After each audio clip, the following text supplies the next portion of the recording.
Wild Wire, Elijah Perry, Common CJ, Keo Cartoons, and Noah Wisbios. If you'd like to join these wonderful people getting shoutouts at the beginning and end of my videos, click the join button below the video right now.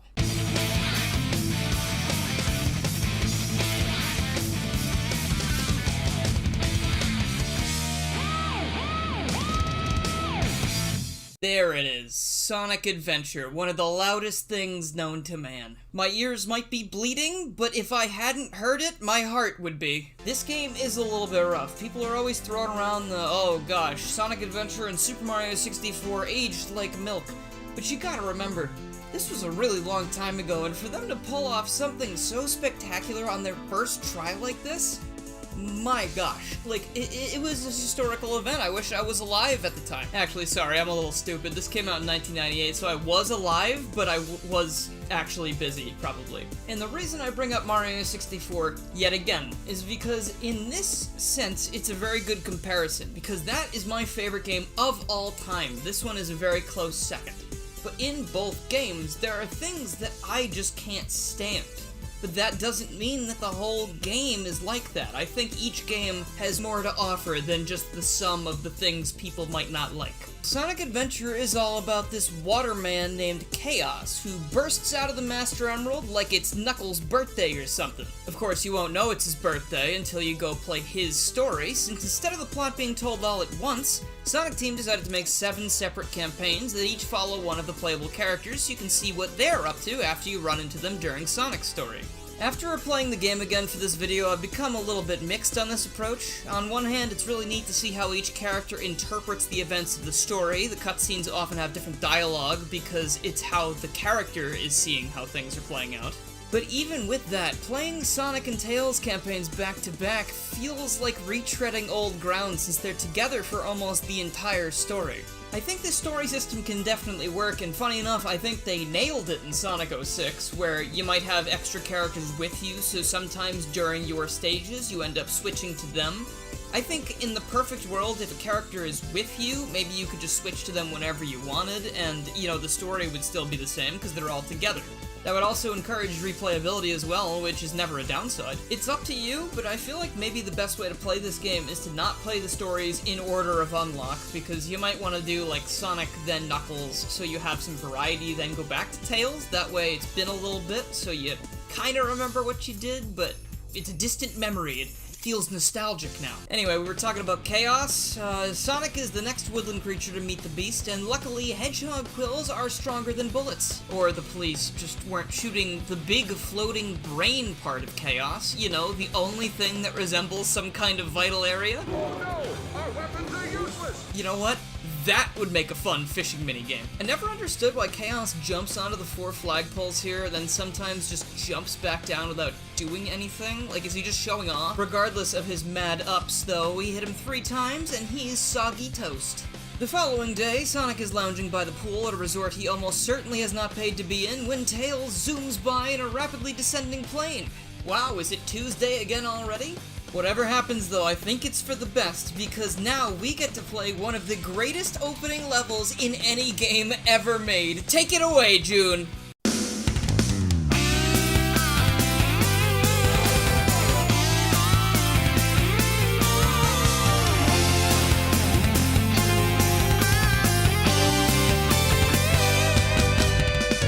I will never get tired of running down these beaches, even if it gets a ton of sand caught in Homeboy's shoes. I don't really like the beach in real life, probably because I can't spin dash and get some mad jump height like Sonic can.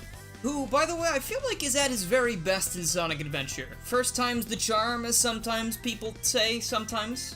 He's fast, he's cool, he controls like a dream, which just so happens to be completely perfect for the console of Origin. When I say I love this game, this is what I'm talking about. Sonic's campaign, blowing through this thing, using all the shortcuts and feeling the breeze of the wind in my virtual hair. I don't think any other game compares to how I feel when I play this game. There is an unreal sense of freedom in these levels, even though you have a clear goal to get to. The way you get to it could be different every single time you play. So in review, beach aesthetic, good. Set pieces, very good. I almost got killed by a whale. I will mention this in the Yelp review.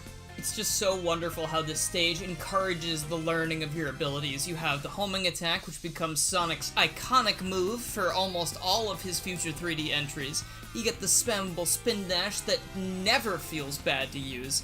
And of course, eventually we'll have the light speed dash, which is not very light or speedy when you first get it, but give it some time, we were all awkward in middle school. Once we reach the far side of the beach, Tails is just sitting around like a lazy oaf. Come on, buddy, chop chop. We're gonna be in some hot water if we don't find that chaos creature, and I'm not talking about the hotel's hot tub. They wouldn't let Sonic in the hot tub, because after a few minutes he starts smelling like wet dog. Wet hog, whatever. Turns out, Tails had one of the Chaos Emeralds, which he was using to pilot his new plane, when it caused it to malfunction. Have you ever heard of, batteries, Tails? When the duo rolls up to Tails' workshop, our old friend Dr. Eggman arrives to cause trouble. Could have sworn he had a different name before, but, who's counting? Angered that Sonic won't roll over and die, he brings in the big guns. This is the Egg Hornet, the most pathetic thing Eggman has ever brought to this world. Homie must have missed the memo that the homing attack just got invented. Right after this, Tails is out in the open with the Chaos Emerald going, "It sure would be awful if someone stole this from me." Whoops. And now Chaos is ripped. We might want to find the rest of those emeralds like ASAP, because every time he slurps up an emerald, he gets stronger, and we've seen what all 7 emeralds can do to a hedgehog. This could get out of hand really fast. Sonic and Tails head to Windy Valley next, thanks to some conveniently gifted plot device from the heavens. I don't know if they're tracking the emeralds in some way, but every way they turn, they're basically tripping over another emerald, so that's convenient. Windy Valley's a little bit of a step down from Emerald Coast. It's a lot more restrictive, with like small pathways and a lot of automation where you're running, but you're kind of just seeing the spectacle, you're not really doing anything. The tornado section's really neat though. I love the idea of Sonic moving so fast that he's able to climb up the floating debris and launch himself back out. Cause you know, if you're a regular person and you get caught in a tornado, there's no platforming obstacle course to get you out of it. You just go directly to Oz. Y'all ever fall for like a really stupid playground rumor? Cause in this level, I was told by someone that if you landed on the Eagle after coming out of the tornado, you would get a rainbow Chao egg. You would have to carry it to the end of the level, and then you would have a rainbow Chao. And to this day, I still try, because, like, maybe it's real and just nobody's seen it yet. Maybe I could be the one. If it came off like I don't like this stage, that's not it at all. It just feels a little bit less spectacular when compared to Emerald Coast. I mean, the visual of our Knight of the Wind running through the skies never really gets old. Though I'd be lying if I said I didn't prefer something like the auto demo stage. See, the stage used to be very different as evidenced by files found in an old demo of the game, but thanks to modders, we can experience it like it was never changed. The stage feels a lot like the classic games, with top and bottom routes to take, the top being harder to maintain and you need to be careful, and the tornado section actually still exists, even though I think this is the only part of the level that actually improved upon the final version. With another Chaos Emerald in tow, Sonic and Tails head back to Station Square where Sonic gains access to a brand new power, a fake ID that allows him and Tails to access the casino. Forget the Hydro City debate. How the hell do you pronounce this? I personally say Casinopolis, but I'm always wrong, so what team are you on? Casino Town probably has the biggest shake-up in Sonic's entire story. Instead of getting from point A to point B, it's pay to win, baby. You need to deposit 400 rings in Scrooge the McDuck's money bin to climb up and reach the emerald. This is sort of like how when they used to have like Xbox 360s you could win at Dave & Buster's, except the fate of the world's at stake. This being a casino, you can spend your time playing pinball to rack up that bounty if you want. There's a Sonic-themed table and the vastly superior Knights table, which features music from the Saturn game and some really uncomfortable Dreamcast-flavored Knights. These cinematics take way too long, though. They really break up the flow of the whole thing, especially since you can get dropped into them by accident because of the random nature of pinball. Fun fact, Nights into Dreams was actually the first game I ever reviewed on this channel around 4 or 5 years ago. It's a pretty rough watch, but it was a new format for me, and I'm still happy with some of the jokes. Still gotta check out the Wii game someday. But let's be real, we don't play the pinball tables, we just wait for Sonic to fall into the trash below. This is where you're gonna find the more high-speed action, or at least it would be if it wasn't mainly about being, like, pushed to the top of Willy Wonka's factory where the saw blades are ready to cut you up, and spike balls. Just endless spike balls. I don't know what this casino's been doing, but I don't like it. 400 rings in the trash later, let's head outside with our brand new Chaos Emerald. Man, I can't wait to bask in the glow of triumph over our enemies. Oh, sorry, no, I forgot that we suck. Once the sleepyheads wake up, they're on their way to Ice Cap Zone, but they only know that because God kinda does them another solid and drops that Mystic Ruins key right in the back alley. And while we're on that topic, when we get to the Mystic Ruins, the wall just explodes, and I'm sure there might be like an NPC somewhere that says, oh, we were testing our nuclear weapons over there, or something, you know, to make it make sense. I know the game came out 24 years ago, but is there not anything that we could have done? Maybe give some agency back to the player at this point, because like these stones keep falling from the sky to just allow you entry to places. Walls are blowing up out of nowhere. It kind of gets on my nerves a little bit. It feels like, oh wait, yeah, I'm playing a video game. Come on. My immersion gone. Ice Cap is another stage. It certainly is a stage. It's not great. I think the only part that people like about this stage is the snowboarding, because it harkens back to Sonic 3, and also it's just kind of neat. The first part of the stage involves you climbing all the way up this ice chamber to make a giant ice stalactite. Was that correct? And that just paves the way for the snowboarding section. Some people just skip that entirely because they do some fancy trickery off the top of the stage, so they don't even need to play it.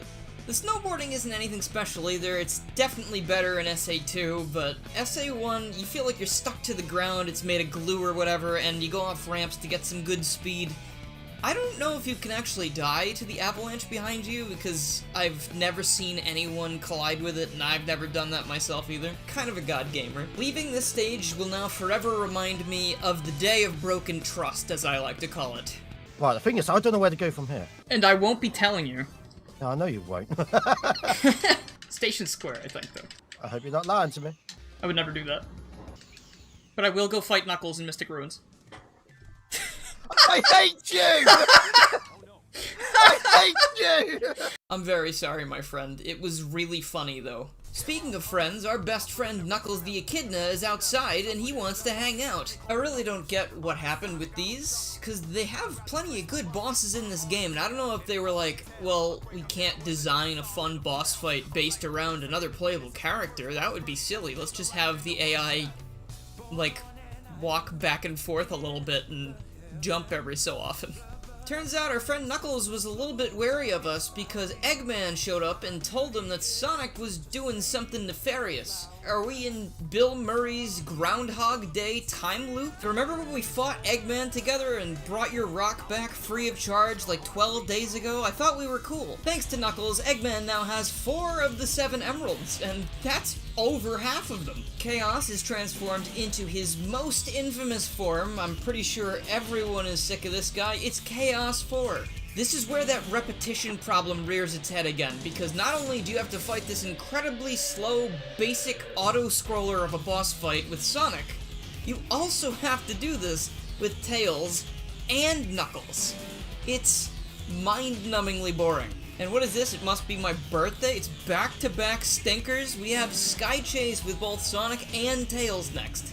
In a game where it's fun to go fast, and that's kind of like the point, you know, to earn that speed, it's not my first choice to put something in your way that forces you to go at a certain pace the entire time.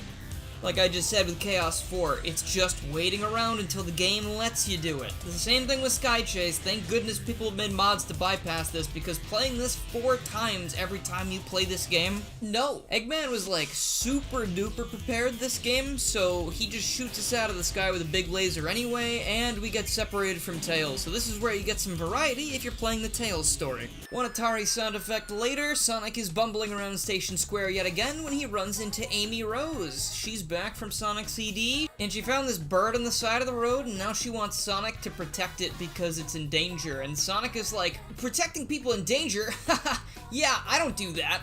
But he's been saving birds from robots and capsules and stuff for like the last 3 games, so of course he's gonna let Amy and this bird tag along. My brain sort of wants to read this scene as Sonic being really worried about finding Tails and making sure he's okay, so he's really caught off guard by Amy and all of these shenanigans.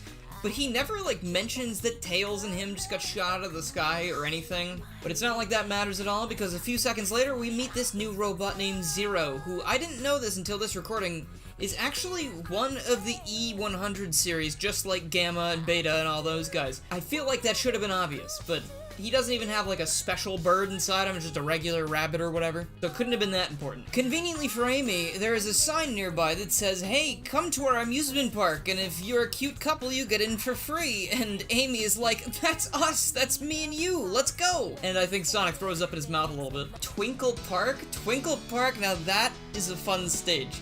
We start out with this very iconic go-karting scene where you go down this huge track, and fun fact, if Sonic is hit with no rings in one of these cars, he is eradicated instantly. There's nothing left to bury.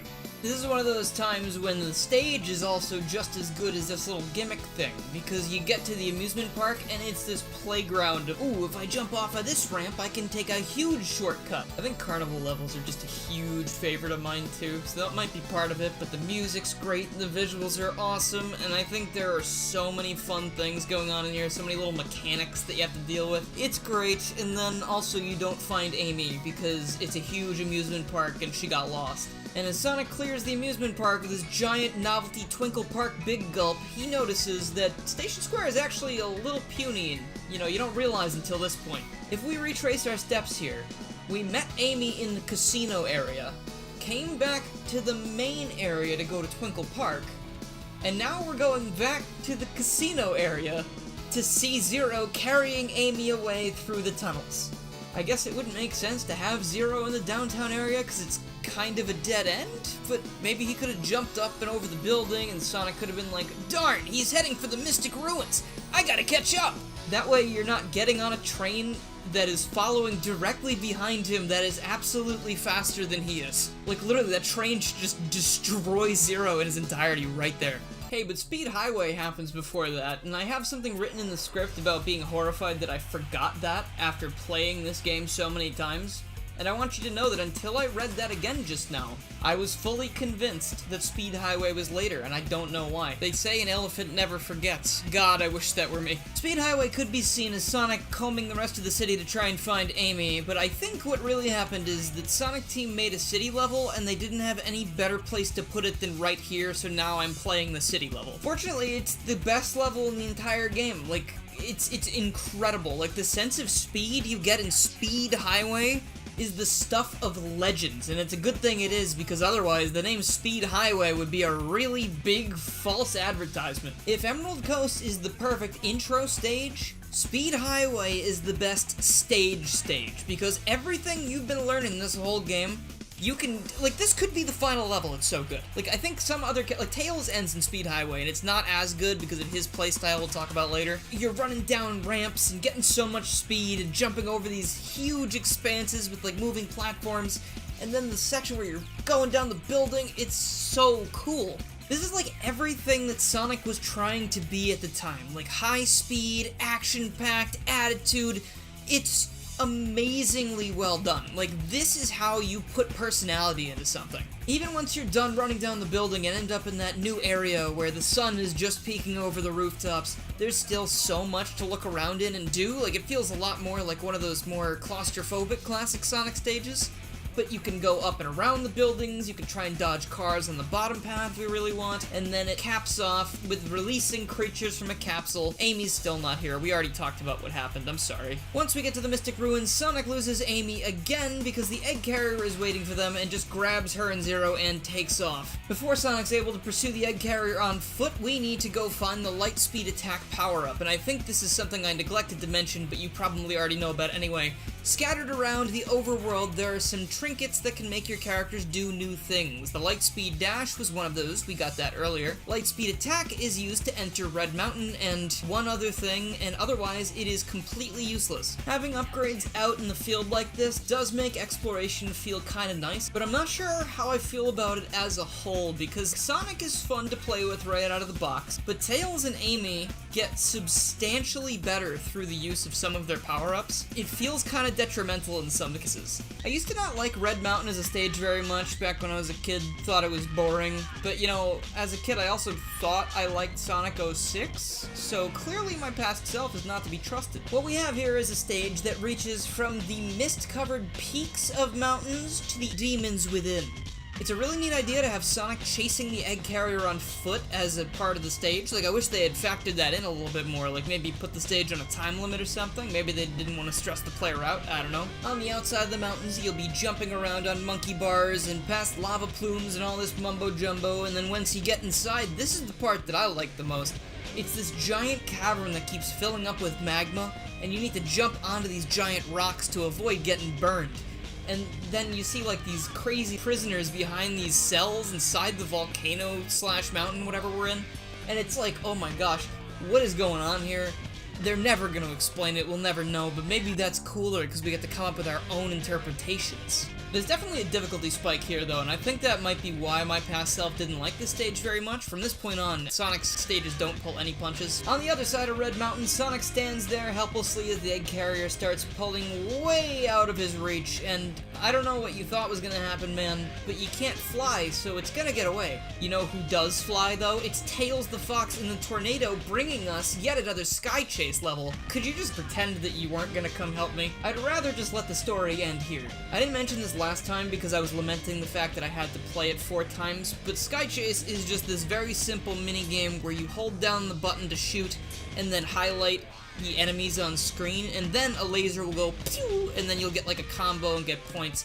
And then you want to not get hit by things ideally, but as long as you have a little bit of health, you're going to be able to get to the boss fight just fine, where you just mash the attack button faster than you've ever done anything in your life. Midway through that Sky Chase section, Tails turns the tornado into the Tornado 2, and this changes not a single thing mechanically or in universe, aside from the fact that he didn't put landing gear on this version. And with that, we are on our final hub world of the adventure, which consists of the outside and numerous interiors of the egg carrier, but uh-oh, Skydeck overstays its welcome a lot, which makes me all the happier that you can do so many skips here.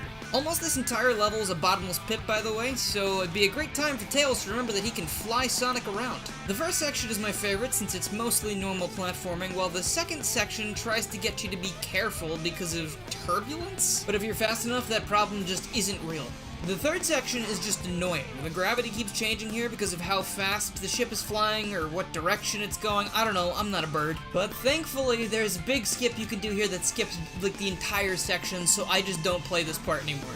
Sonic and Tails land inside the egg carrier, where they stay for about 5 seconds before taking an elevator back outside, where they find Amy and Dr. Eggman. Eggman reveals that the bird that Amy's been hanging out with had a Chaos Emerald this whole time. He's a bird, he doesn't have pockets, what do you mean? Did someone order a character battle? Oh, we know how these go. We meet E102 Gamma, he's out to kill us because Eggman told him to.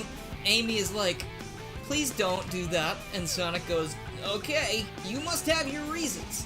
Real talk, it's pretty nice that Sonic trusts Amy's judgment on this, and Gamma doesn't say anything again.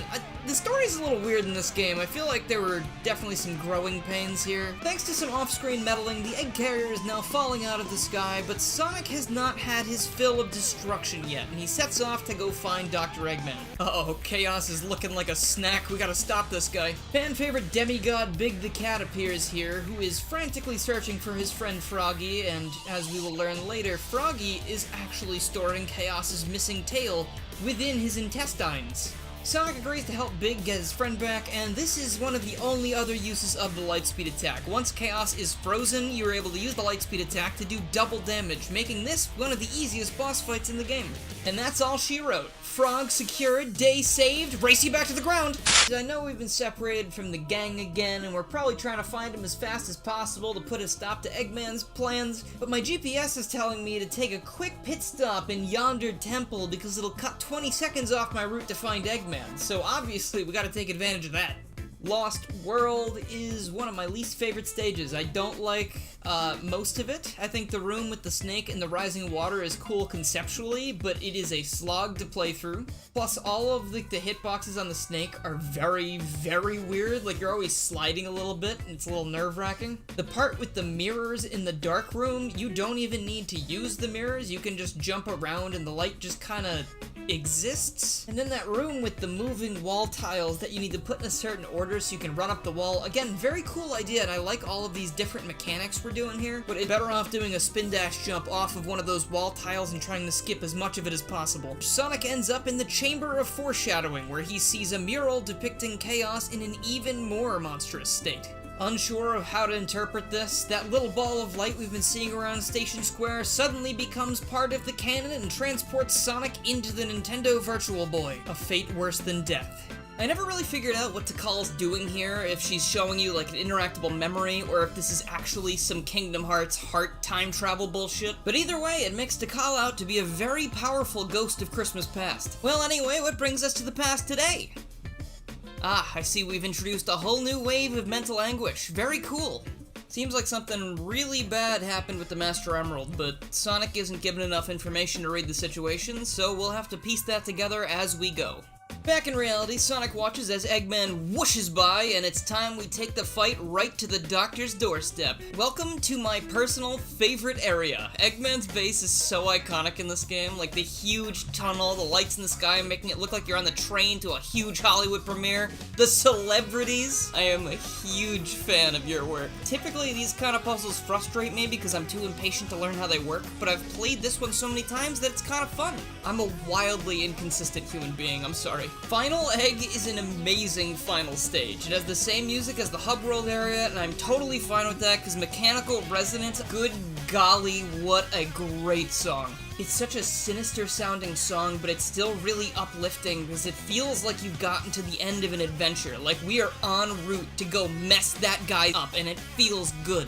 But maybe we're a little bit nervous? Honestly, I can listen to about any song on this soundtrack, and I'm immediately transported directly into my memories of playing this game. This soundtrack is powerful. Even if this game looks super dated at this point, playing this game with headphones in the dead of night, it's a feeling that just gives me chills. I love running through the rooms of this wacky warehouse. I can't help but wonder what else goes on here. Like, where do you think he built the E-Series robots? Like, I really want to watch him put together a Motobug like it's a model kit, and then get really mad when he drops a piece of it through the grated floor into the depths of hell below him. That seems like a massive oversight, honestly. Like, what if you dropped your keys down there? What do you do? At the end of the lab, the Egg Viper battle begins. Sonic meets up with Eggman, who seems to have lost some of his polygons. That looks like extreme agony he's going through. This is another one of those run back and forth until you're able to hit him boss fights, and I mean, technically I guess it's an auto-scroller, which is something I complained about for like Chaos 4, but this is different because it actually poses a challenge.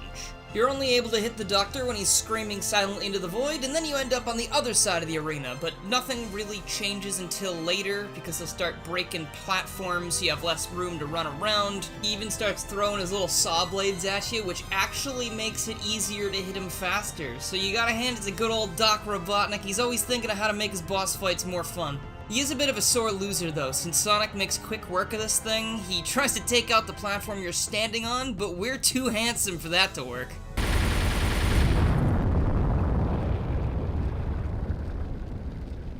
Hey, I'll play with you some other time.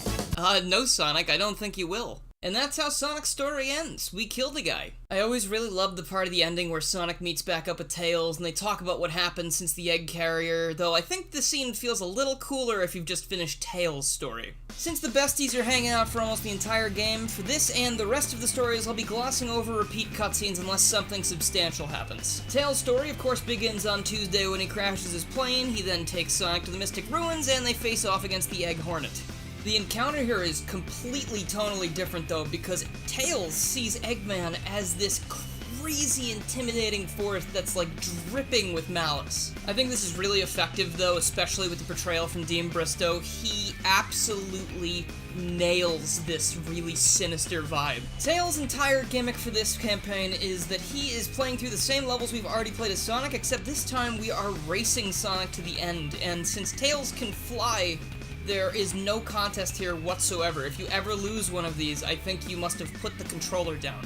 It is stupid easy to abuse Tails' flight in this game, especially if you grab the jet anklet power-up before you head over here. You can just fly very far and very fast, and not to mention there are booster rings all over the place, just in case you thought it wasn't easy enough. These things fly by, pun entirely intended, and you will be at the Chaos Emerald in each stage before Sonic can even make it halfway. Like, the dude can't even rubber band fast enough to catch up to you. Things don't divert much until we get to the Sky Chase fiasco, where something Tuesday again. Tails is on the ground and he starts having like a fever dream about when he first met Sonic. We all know the story. He was alone, people were making fun of him because he had two tails and could fly. And I'm just gonna say it again, I think everyone else was jealous because this kid is a super genius and also he can fly. He could literally be their king. Tails doesn't see it that way though until he meets Sonic, who gives him the confidence to come out of his shell and be himself. It's really a beautiful friendship. Wow, that dream brought back memories. Yeah, that's what dreams are, Tails. Maybe I was wrong about the smart thing. Whatever, let's go play Minecraft in the woods. While we're out here just minding our own business, Tails stumbles upon a diamond, but it's only a one vein, so that kinda sucks. Or at least we would have that diamond if it wasn't for a perfectly timed frog moment. Man, I hope he doesn't choke on that thing, it's kinda huge. Tails gets his own unique mini-stage here in the form of Sand Hill. It reuses the ice cap snowboarding gimmick. Down at the bottom, we are living large, frog in hand, but that's when that pesky bee shows up again and we're transported to the past.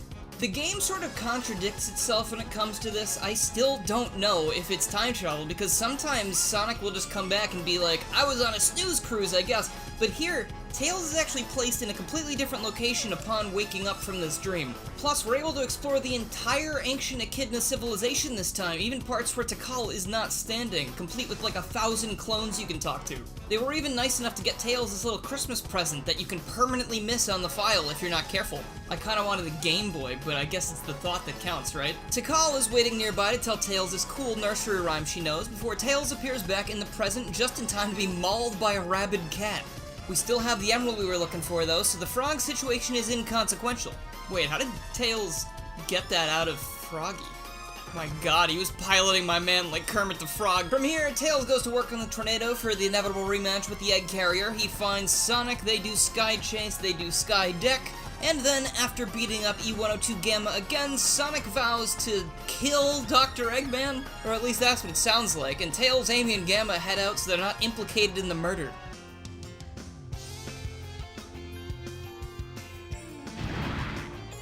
Eggman does not survive the crash.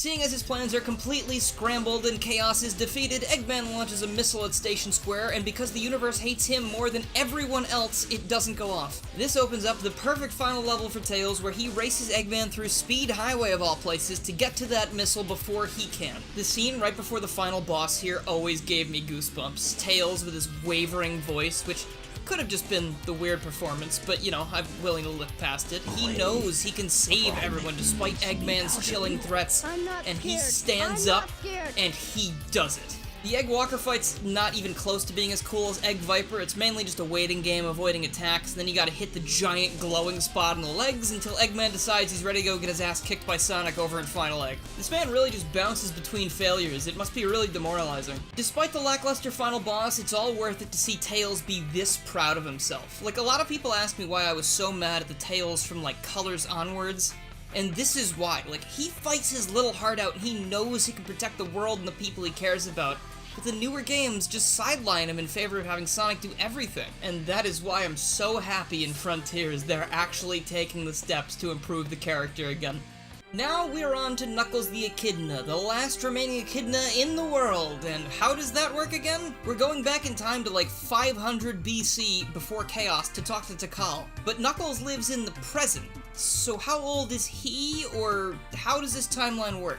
Like, you see what I mean, right? Because when Knuckles goes back in time, he's like, what is this place? Who are you people? I don't know you people. So clearly this didn't happen recently. Did the Echidnas go extinct a second time within the last several years? We'll probably never know the answer to that, but we've got more pressing issues as Chaos jump scares Knuckles, destroying the Master Emerald in the process. This, of course, causes Angel Island to drop into the ocean and Knuckles to be a little miffed that he's been so bad at his job lately. Nothing a quick trip to the city can't fix, gonna hit up the Blockbuster because it's 1998 and it still exists. And people thought Y2K was gonna be the scariest thing of the 2000s. We lost a real one. Knuckles takes the second part of Speed Highway as his first stage. Treasure hunting is something that I'd go on to despise once we hit the sequel, but here it feels fast enough because of how the Emerald Radar works. Since it can track all 3 Emerald shards at the same time, gliding around the much smaller levels of SA1 means you always get a clear picture of where to go, and if you don't, Tikal hangs around and will fly in the general direction of where you should be looking, and I think it's kind of fitting to have Tikal here throughout Knuckles' story, since he's the one who should probably be most concerned about an ancient deceased echidna haunting the present day. Well, that's a little ominous. Our boy heads to the casino next, but pinball is the farthest thing from his mind. No need to bank rings either, though that would have been a neat idea for this stage. Imagine hunting down the emerald shards and also a bunch of ring boxes so you could reach the final shard or something. I guess it'd be a huge pain if you get hit, but it would have taken the stage's gimmick more into account. Oh look, and there's Tikal, here to save us from the evil that is gambling. Back in the past, we're allowed to roam the temple again, and the ancient echidnas really seem like those dude bros at the gym that only ever talk about lifting, except they're talking about the upcoming cataclysm they plan on causing by abusing the power of the emeralds. The real reason Knuckles is here is to show the strained relationship Tikal has with her father Pakamak, the leader of the tribe. As she puts it, stealing and killing are not a good path to peace, which from a logical standpoint holds a lot of water. But I love stealing and killing. Back in the present, Knuckles promptly ignores this vision of his ancestors. I swear, for a story-focused game, they do a really good job of leaving holes like this. Like with everything going on with the Master Emerald, the thing that he has dedicated his entire life to protect, he sees a vision of his ancient ancestors and he just goes, man, that's weird, better lay off the grapes. Thanks to Tikal's masterful planning and puppeteering of this entire situation, Knuckles arrives back in the present to see Eggman entering the second elevator, that mythical place that no one else but Knuckles and him can tread. Within that fabled land, Knuckles finds Eggman with something he thinks is a Master Emerald shard, but actually turns out to be a Chaos Emerald, and Knuckles goes, oh yeah, well I guess that's fine, that's probably not gonna lead to any problems. Dude, I don't care if Eggman's carrying around just that egg-shaped rock from outside Speed Highway. We need to end this right now before it gets any worse. Chaos 2 was born here, and I think this might be one of my favorite looks for him. He's super beefy and menacing with those giant robot arms, and it looks like he'd pack a huge punch, but his only move is turning into an exercise ball and jumping around the room, so I'm not sure why he was designed like that. Suffice to say, the echidna takes the and then promptly falls for Eggman's trickery again, even though Eggman has lied to him before and literally just tried to kill him in this very room. I can sort of see where the idiot Knuckles trope came from. We're just not gonna worry about that for now though, because we have a monkey to deal with over at Red Mountain. But to defeat this primate, we need the monkey destruction switch, a horrifying discovery that should have remained buried. Better watch out, Donkey Kong. Red Mountain is my favorite treasure stage by far. I think climbing around these areas that used to loom overhead in Sonic's story really carves out the differences between Sonic and Knuckles. Knuckles is a quick, strong, and resourceful fella, able to do things Sonic can't, but they both make it through just fine, and I think that's wonderful. I get a priceless rock and a miniature gorilla best friend? It must be my birthday. Speaking of, Sonic, you are not invited to my birthday party, man. And you're only here because my mom told me I had to invite you to the party. After making up with Sonic, Knuckles heads out to dick around in the forest for 45 minutes looking for magical stone keys that we'll never speak of again. You know, Lost World's actually not that bad of a stage when you're able to climb all over the whole thing like an ant on a picnic basket. I even kind of appreciate this stage a little more as Knuckles. I feel like I'm on top of the world. What the heck are those things? Could someone please explain this to me? Those are Smurfs. I'm surprised you've never heard of them. Okay, thank you, Doug Walker. All the proceeds for these cameos he did went to charity, by the way, so that's pretty cool. Tikal seems to be conferring with the Master Emerald, trying to assure it that her father doesn't know what he's messing with, and oh boy, I'm sensing some danger ahead for the Echidna tribe. Tikal drops off Knuckles at home where he rebuilds the Master Emerald and is able to confirm that his Hulu subscription is still active. Now it's off to the Egg Carrier for his Knuckles final stage. Why did I read it like that? That's not what I wrote. Getting to the Egg Carrier is actually a little weird because you just go to Eggman's base in the Mystic Ruins and then Knuckles appears on the Egg Carrier, so I assume that means he got onto it before it launched? I was digging through my memory to try and figure out how he got up there, but I couldn't remember. Like, he just follows Gamma and then he's on the egg carrier. Knuckles' final stage is Skydeck, but it's that big open area from the end of Sonic's level. This time we have control of the ship's tilt, which probably means the ship was losing altitude earlier because Knuckles was taking it for a joyride. This one I find really annoying because you move the joystick and then the ship is on a different tilt, so you can't really jump around certain ways, like certain things will move so you can reveal emeralds below them or reach different areas. It's just tedious. Like, I wish they had more switches around the thing so you didn't have to keep running back to the beginning of the stage to keep changing the tilt. But as a final level, I guess it's just irritating enough to slip by. Knuckles' finale is really underwhelming in my eyes because I think his entire story was a bit of a waste. Like, of course he's going after the Master Emerald shards, but you think since Chaos is directly linked with the Emerald, that would be very important to him. All of these things he's seeing of Tikal's memories would be incredibly important because he's always going on about how he's the last Echidna and it's really upsetting. Why not delve more into that? Knuckles is also the only other character aside from Big who doesn't have a unique final encounter. They just fight someone else's boss. And then he just kind of goes back to Angel Island and he's back at status quo. I guess it's just a story about how this is just another Tuesday for him or something. Yeah, it's kind of weak. I know the game's 24 years old, but that doesn't make all this missed potential suddenly fine in my book. Because you know what else came out in 1998? Metal Gear Solid, Ocarina of Time, Half-Life. They tell their stories pretty well. And while I'm ranting about story, let's talk about Amy's. The missed potential train is about to leave the station yet again. For Amy's first playable role, they came up with some good ideas for the moveset. Running and using her hammer flip jump, there is nothing I can think of that compares to how cool that feels. But her central gimmick revolves around running from this new robot Zero, so every level you're constantly being hunted down. And while that sounds fun, Zero is easier to dodge than a street sign, and those don't typically move. And you can just hit him a couple times each level to get him off your tail. Like, the cutscenes make him feel like such a legitimate threat, but spoilers, Amy kicks the shit out of him in every single level and the final battle. So this is a huge immersion breaker. This just leaves Amy's levels as a slower paced romp through what we've already played through as Sonic, with a different moveset that doesn't really change much. There are some small things, like exploring new sections of Twinkle Park, which explains how Sonic couldn't find Amy, or Final Egg, where Zero does this cute little jump scare, but only 3 levels are hardly anything to speak for. Amy's story is really underwhelming in both gameplay and plot. That's not to say I dislike her story as a whole, I just think there's a lot of missed opportunities here.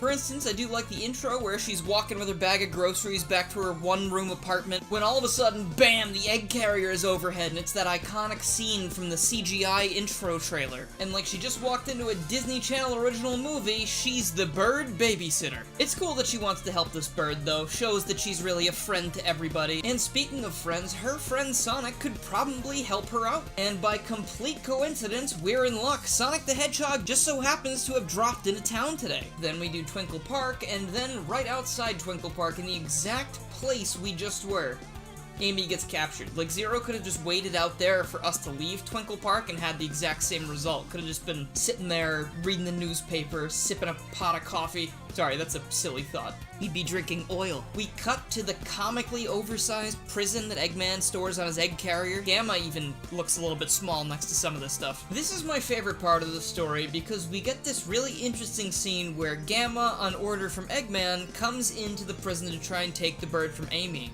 And Amy's like, why are you listening to that guy? He's kind of the worst. This is enough to get him to free Amy, letting the two escape. And this is a pretty cool moment for Gamma and Amy, because it seems like there's this interesting friendship thing happening, and maybe Gamma is gonna be a new ally. And then 40 seconds later, this is the last time we will ever see these characters interact. So whatever that weird friendship angle was, it's just completely thrown out the window immediately.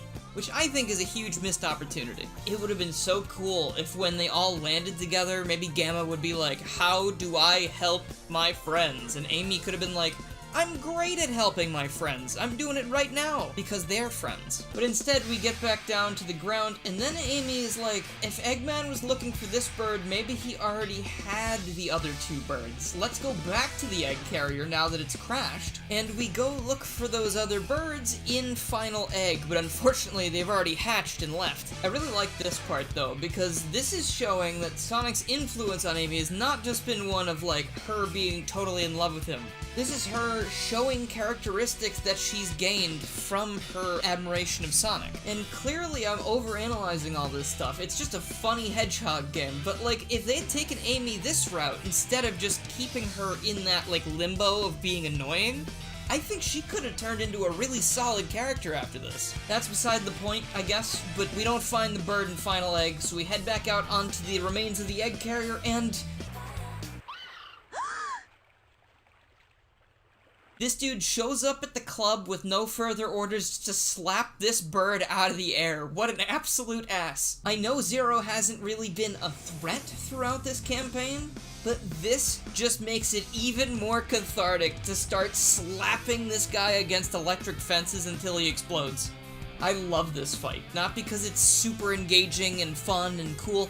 It's really easy because Zero's a pushover. It just feels really nice to get payback in there at the end of it. It's like, that was a good move, Sonic Team. You weaponized the anger. And seeing this blinding fury, Birdie returns to life completely unharmed from the incident, and they actually found their family too. So I'd call this a win. I'm sure nothing emotionally devastating happened to allow that other bird to be here. That's the end of Amy's campaign. Again, a lot of missed opportunities here and missed opportunities going forwards, because you can see the seeds of a character being planted here, but come SA2, she gets demoted to multiplayer only and doesn't really do much in the story either. I'm telling you, dude, I think this would have been a really good way to get a character moving, but instead we just have that point in the canon where she suddenly changes personality, like, inexplicably. New character to the series, E102 Gamma, is the second most surprising addition to this game. A character with a gun in a Sonic the Hedgehog game? That's unheard of. Probably should have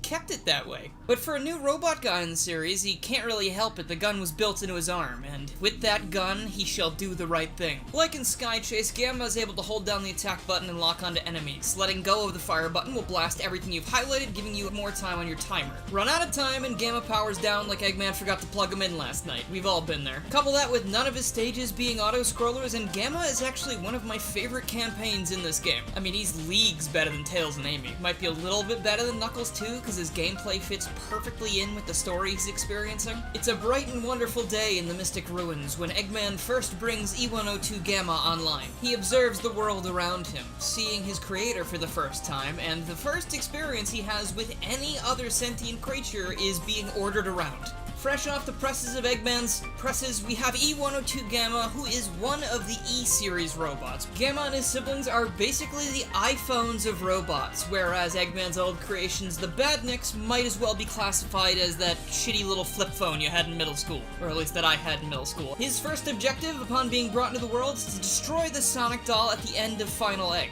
Final Egg? More like First Egg, because it's the first level instead of the last one this time. You might have thought that was super easy, but that's because it was actually just a bait and switch. Our real first task is to fight our brother Beta to the death to see who gets to get onto the egg carrier. And I'm just saying, with a name like Beta, I'm pretty sure our Chad is gonna come out on top.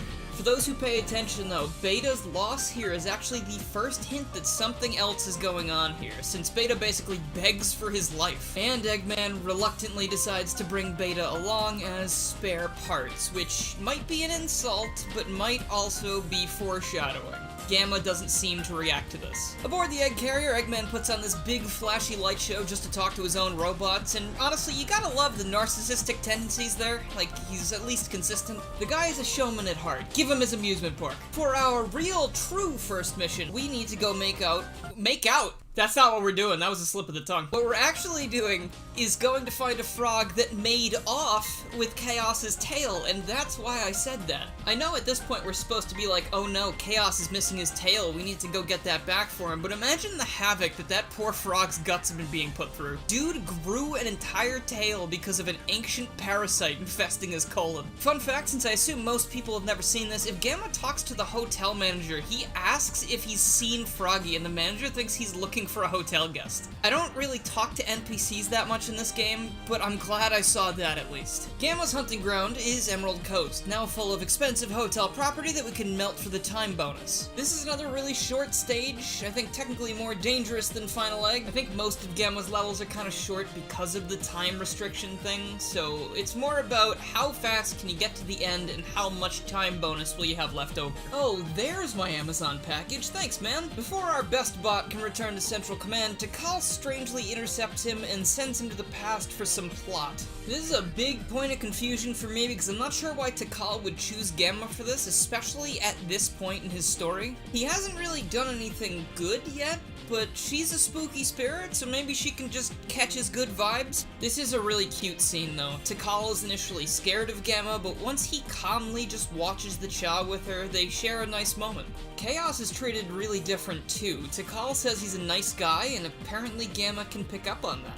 And if you'll allow me to spoil things right here, it is a massive shame that Gamma never interacts with Chaos even once. The way his story goes, like having him learn this information super early on could have had Gamma try to talk to Chaos, relate to him, seeing as they're both trapped, one in a metal suit and another in a huge emerald. They could have had Gamma intervene in a fight that another character was having with Chaos, sort of like Amy did for him. This living weapons angle, being treated like they're just something used to cause destruction when they don't need to be. It would have actually been a little bit like Archie Gamma, because Shadow is like, hey, I'm a living weapon technically because I was created for, you know, mischievous purposes. Gamma, you're out there in the wilderness and you're a rogue Eggman robot, also a living weapon. We should just be friends and you should just come with me back to Gun. In this story, Gamma is actually an evolution of his adventure self because he doesn't die once he defeats all the E-Series robots. He just goes around fighting the Eggman forces behind the scenes completely on his own. And unfortunately, his story still ends in destruction at the hands of Omega this time, who apparently merges with Gamma's soul, so he becomes a good guy after that point. But then, of course, later on in Archie, they have those Genesis waves, so everything that happened in the past really didn't happen. I like this idea a lot for Gamma. Like, I love him in this game, but I feel like they could have done so much more with the character. And for the future, it's not to say that I'm not happy that they brought Omega into the fold at that point. I love Omega. I think he's my second favorite character in the entire canon, but Gamma is a very close third. With that, it's time to finally turn in our project. Eggman is pissed off at the other E-Series dummies, but Gamma gets the gratitude. He acts a bit like a dog when you raise the pitch of your voice a little bit. You know how they get all excited? This is unfortunately bad news bears for the rest of the bots though, because he watches as his siblings are whisked away to parts unknown, simply because they failed one mission. What kind of treatment is that? Delta has just enough time to look to Gamma in their last moments, and this time, Gamma notices that there might be more to them than just circuits and parts. There's no time to mourn, however, as Dr. Eggman requests that Gamma bring him the bird being kept in the jail cell out back. Thanks to the wacky spinning carnival floor Eggman installed, Gamma ends up in the wrong room. This is the wrong room. I know, I just said that. If Gamma is the iPhone of robots, ladies and gentlemen, I'm proud to introduce the iPhone 2. This is like walking in on someone mid-chest surgery. Gamma is absolutely horrified, or at least as horrified as a robot can show. Gamma's finding a lot of reasons to dislike his creator in the last 5 minutes. Over in prison, we know what happens. Amy and the bird talk some sense into Gamma, and now we know he has already been doubting his boss before he walked in here. It's not just a random pivot to the side of good. Immediately afterwards, Gamma is called to the bridge for a character battle with Sonic, and just when it looks like Gamma has the upper hand, Amy jumps in, reminding him that he doesn't have to do what Eggman says, because he's better than that. And Gamma drops Eggman for good as he slowly drops into the Mystic Ruins. His new mission? Save his siblings from the eternal punishment that is being a small animal housed within a robot. Eggman really just dropped all these robots into nature, like you flush a gator down the toilet in the middle of Florida when it gets too big or whatever. This must be horrible for the ecosystem. The plot is fairly non-existent for a while. You just sweep through Windy Valley, Red Mountain, and then head back to the crashed egg carrier for Hot Shelter, where Gamma comes to a somber conclusion. The only E-Series robots remaining are Beta and himself. And of course, E100-0, but who gives a shit about that guy? Gamma doesn't have time to come to terms with this though, as Beta flies overhead to the site of their final battle. In the arena where Sonic and Knuckles fought Chaos 6, brothers clash in the best boss fight outside of Sonic's story. Beta's former fear has seemingly either been completely overwritten or is just really mad at Gamma for beating him before. It's unfortunate we never get dialogue between these two, but they're still machines of war at the end of the day. And it's clearly not an easy encounter for either of them. But history repeats itself, and Gamma takes the win. With Beta going belly up, Gamma thinks it's safe to approach, but this was Beta's plan. His last action being a fake out to blast Gamma in the chest point blank. Beta succumbs to his injuries and explodes. Gamma thinks back on his short life and knows this is how things were meant to be, falling over and dying beside his brother, releasing the red bird from within.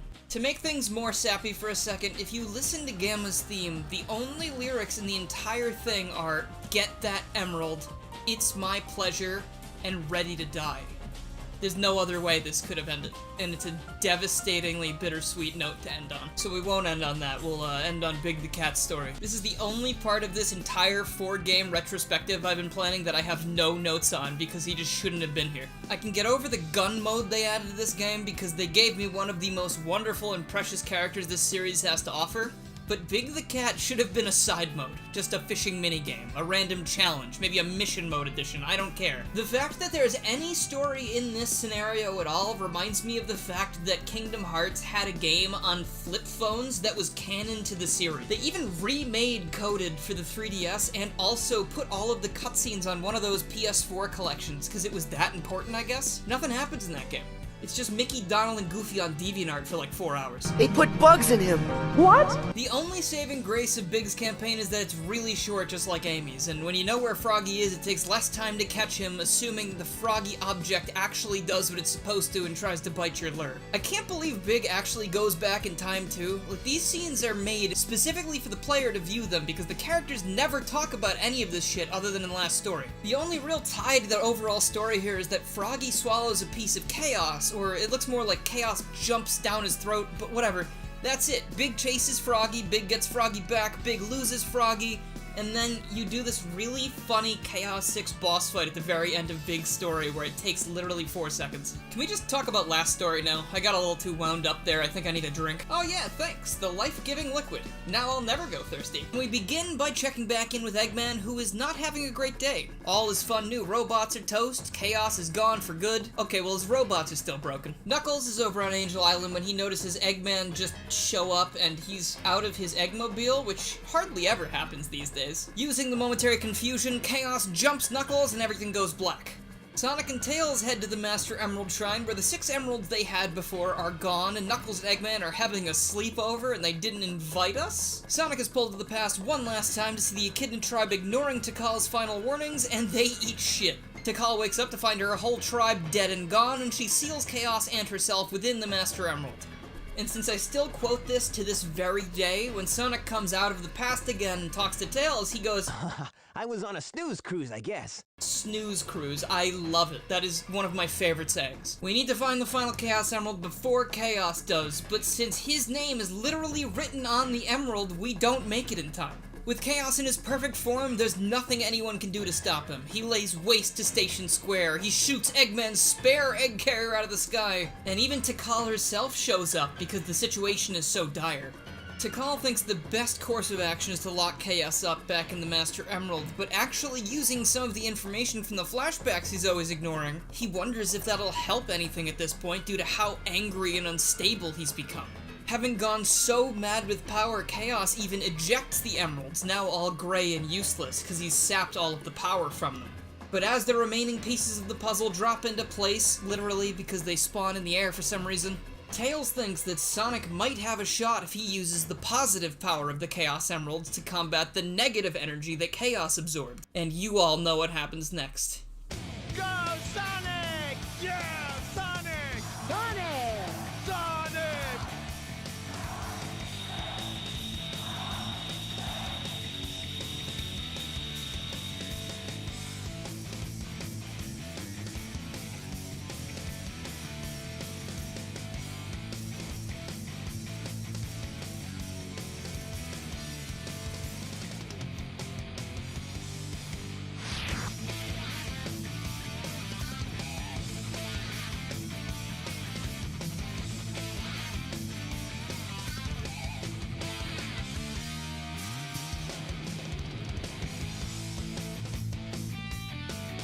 It's cheesy, it looks dated, it's an easy fight. I don't care. Putting myself in Kid Me's shoes again, the first time I ever got here, I was pumped to discover Last Story even existed. I'd formed bonds with all these characters by this point, even Big the Cat, who I still wasn't a huge fan of, and seeing Eggman down and out following Chaos's attack had me at the edge of my seat. The second Open Your Heart kicks in, that was the nail that sealed the coffin. It was so suspenseful at this point. Everything is teetering on the brink of total annihilation. Sonic is their last hope, and it feels like it every time I get to this point. I feel that same way. The grand nature of this finale, despite how much the game has aged, will never cease to get my heart racing. And I know that was a lot of praise for 2 phases of flying down the ruined streets, hovering above the tsunami to slam face first into chaos at top speed. It's really not complicated or difficult at all. You might get hit by a stray attack here and there and have to chase chaos down the street again, but this raises the stakes a lot since you're on borrowed time with that draining ring count. With enough bops to the brain, chaos drops down to his base form, unsure of what's going on. That's when Tikal reveals the Chao that Chaos protected all those years ago were still around, and as they flock to their protector, you can almost feel Chaos's heart start beating again. Together with Tikal, finally free of his hatred for those long concluded events, the two pass on to the afterlife, bringing Sonic Adventure to a close.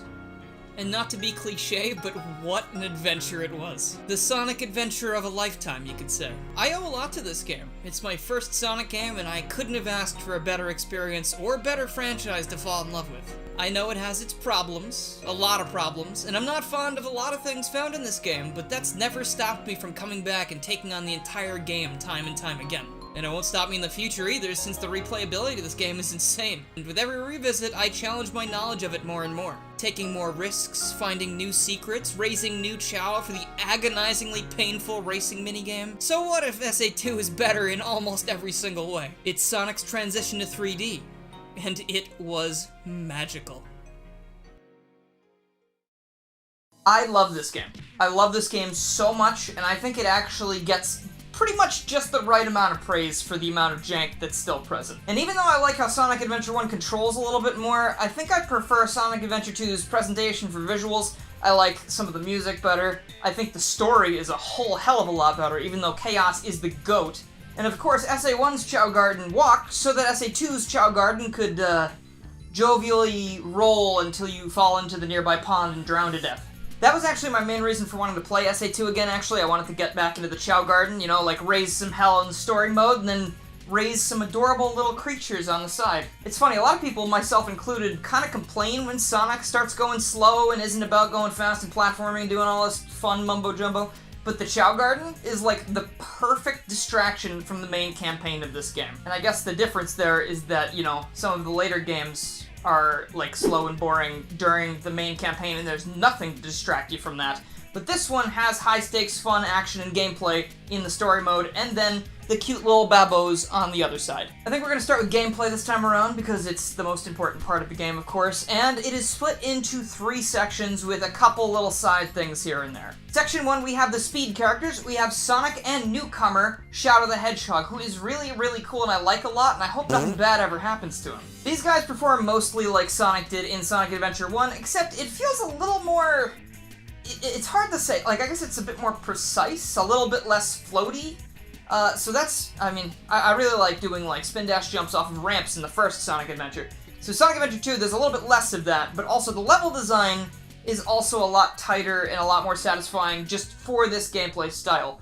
So with that in mind, I guess this was designed a little bit better than Sonic Adventure in that regard. This is where I find the most fun in the entire game, aside from the Chao Garden, of course. And there are some mods out there, like SA2 Good Edition, that even remove all the other characters and let you just play through the game as Sonic and Shadow.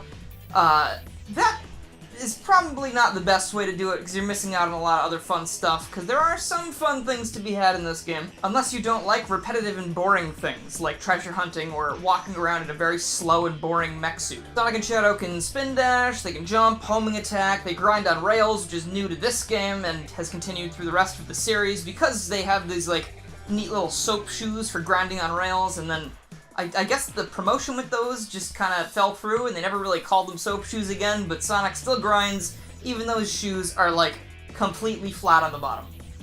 Maybe he just did a lot of grinding and now the shoes have evened out. Sonic and Shadow also get power-ups throughout the campaign. Sonic gets the bounce bracelet and Shadow gets literally nothing even nearly as cool as that. For some reason, Shadow's only got like 3 or 4 levels too, and Sonic's got like 6 or 7. So I feel like they messed up on the ratio there a little bit. I think Shadow should have had more. The next section of characters we have is those slow and boring mechs I was talking about before, but in this instance, I decided that it would be more fun to install the Better Miles mod, which actually allows Tails to run around outside of his mech suit, and it makes him more along the lines of his SA1 counterpart. And of course it breaks the hell out of every single level he's got, but sometimes that's really fun, and also it cuts down on the amount of things that I don't like about the game. Again, I'm not explicitly reviewing SA2 as it stands, because I've played it so many times that I just don't want to. This is my ideal SA2, I guess, as much as I can make it. I'm going to put a link to all of the mods I mentioned in this video, by the way, in the comments below, so make sure to check that out if you want to play as these things, because I really recommend it. Because on the other hand of the mech side, we have Eggman, who actually makes sense being in a mech. This is the first time you're able to play as Eggman in a main story game, and it actually makes a lot of sense that he's running around in a mech because he's obviously not a superpowered individual, so him blasting things with a cannon is pretty cool. I just kind of wish they'd leaned more into Eggman's previous robot design, so they could have had Eggman flying around in the Eggomatic, or they could have had him use the Wrecking Ball, or the Drill Car, or hell, maybe like for the final boss, they could have thrown in like the Death Egg robot. Maybe you could play as that would be really cool for like a future title if you could ever play as Eggman again, like, ooh. Super Sonic and Death Egg Robot either fighting or working together. Without the help of the physics swap mod, though, I find the mechs to be very annoying and tedious to play as because they are very slow compared to Sonic and Shadow. I really like the approach that some of the classic games take in making the secondary characters basically Sonic except different movesets. Like, you know, in Sonic 3 and Knuckles, let's say, Tails and Knuckles are pretty much Sonic except, like, maybe slightly slower, and Knuckles has the jump handicap because he can climb walls. I think that works a lot better than just having, like, completely different characters that just control entirely different, because it really adds, like, I don't know, like, I can easily put Sonic and Shadow in S tier, but Eggman is down there in E tier. And now I'm just grouping them by the first letter of their names. Last, and certainly least, we have the Treasure Hunters, who are Knuckles and Rouge the Jiggle Physics. I mean, just look at those ears bounce, guys. I had to say something about it. I think this would probably be the best way to go about mentioning it. But, yeah, no, Rouge's design is obviously an interesting choice for a kid's game, but, you know, I guess we're just gonna roll with it, pretend that everything's okay. Much like in SA1, Knuckles and Rouge will look around for shards of the Master Emerald because of a story reason I'll discuss in just a little bit. And these are the places where I've kind of decided that I don't like them at all. One thing that I really don't like is that the Emerald Radar no longer tracks all 3 emeralds at the same time, because they broke it for some reason. So you could run right by the place where the 2nd or 3rd emerald is and have no idea until you collect the first one, and that is why I'm using the new Fixed Emerald Radar mod that you can download again from the link in the comments. This adds even more, like, features to the Emerald Radar, so, like, it'll show, like, different colors depending on how close you are or how far you are, so I think it increases the range. It also lets you track both the 2nd and 3rd emeralds at the same time, and that helps a lot, because these levels can get a little bit tedious to run around. Things like Aquatic Mine, for example, until you find the air necklace. Oh man, is that just straight up not very entertaining. And gosh, if you don't have the air necklace by the last story, you might want to just replay the game until you find it, because you don't want to do Knuckles' last story mission without the air necklace. Rouge has things like, I think it's called Mad Space, where everything is it's a gigantic map with like funky gravity gimmicks, and it takes forever. Even with this fixed radar thing, it takes a long time, and I just don't want to do it.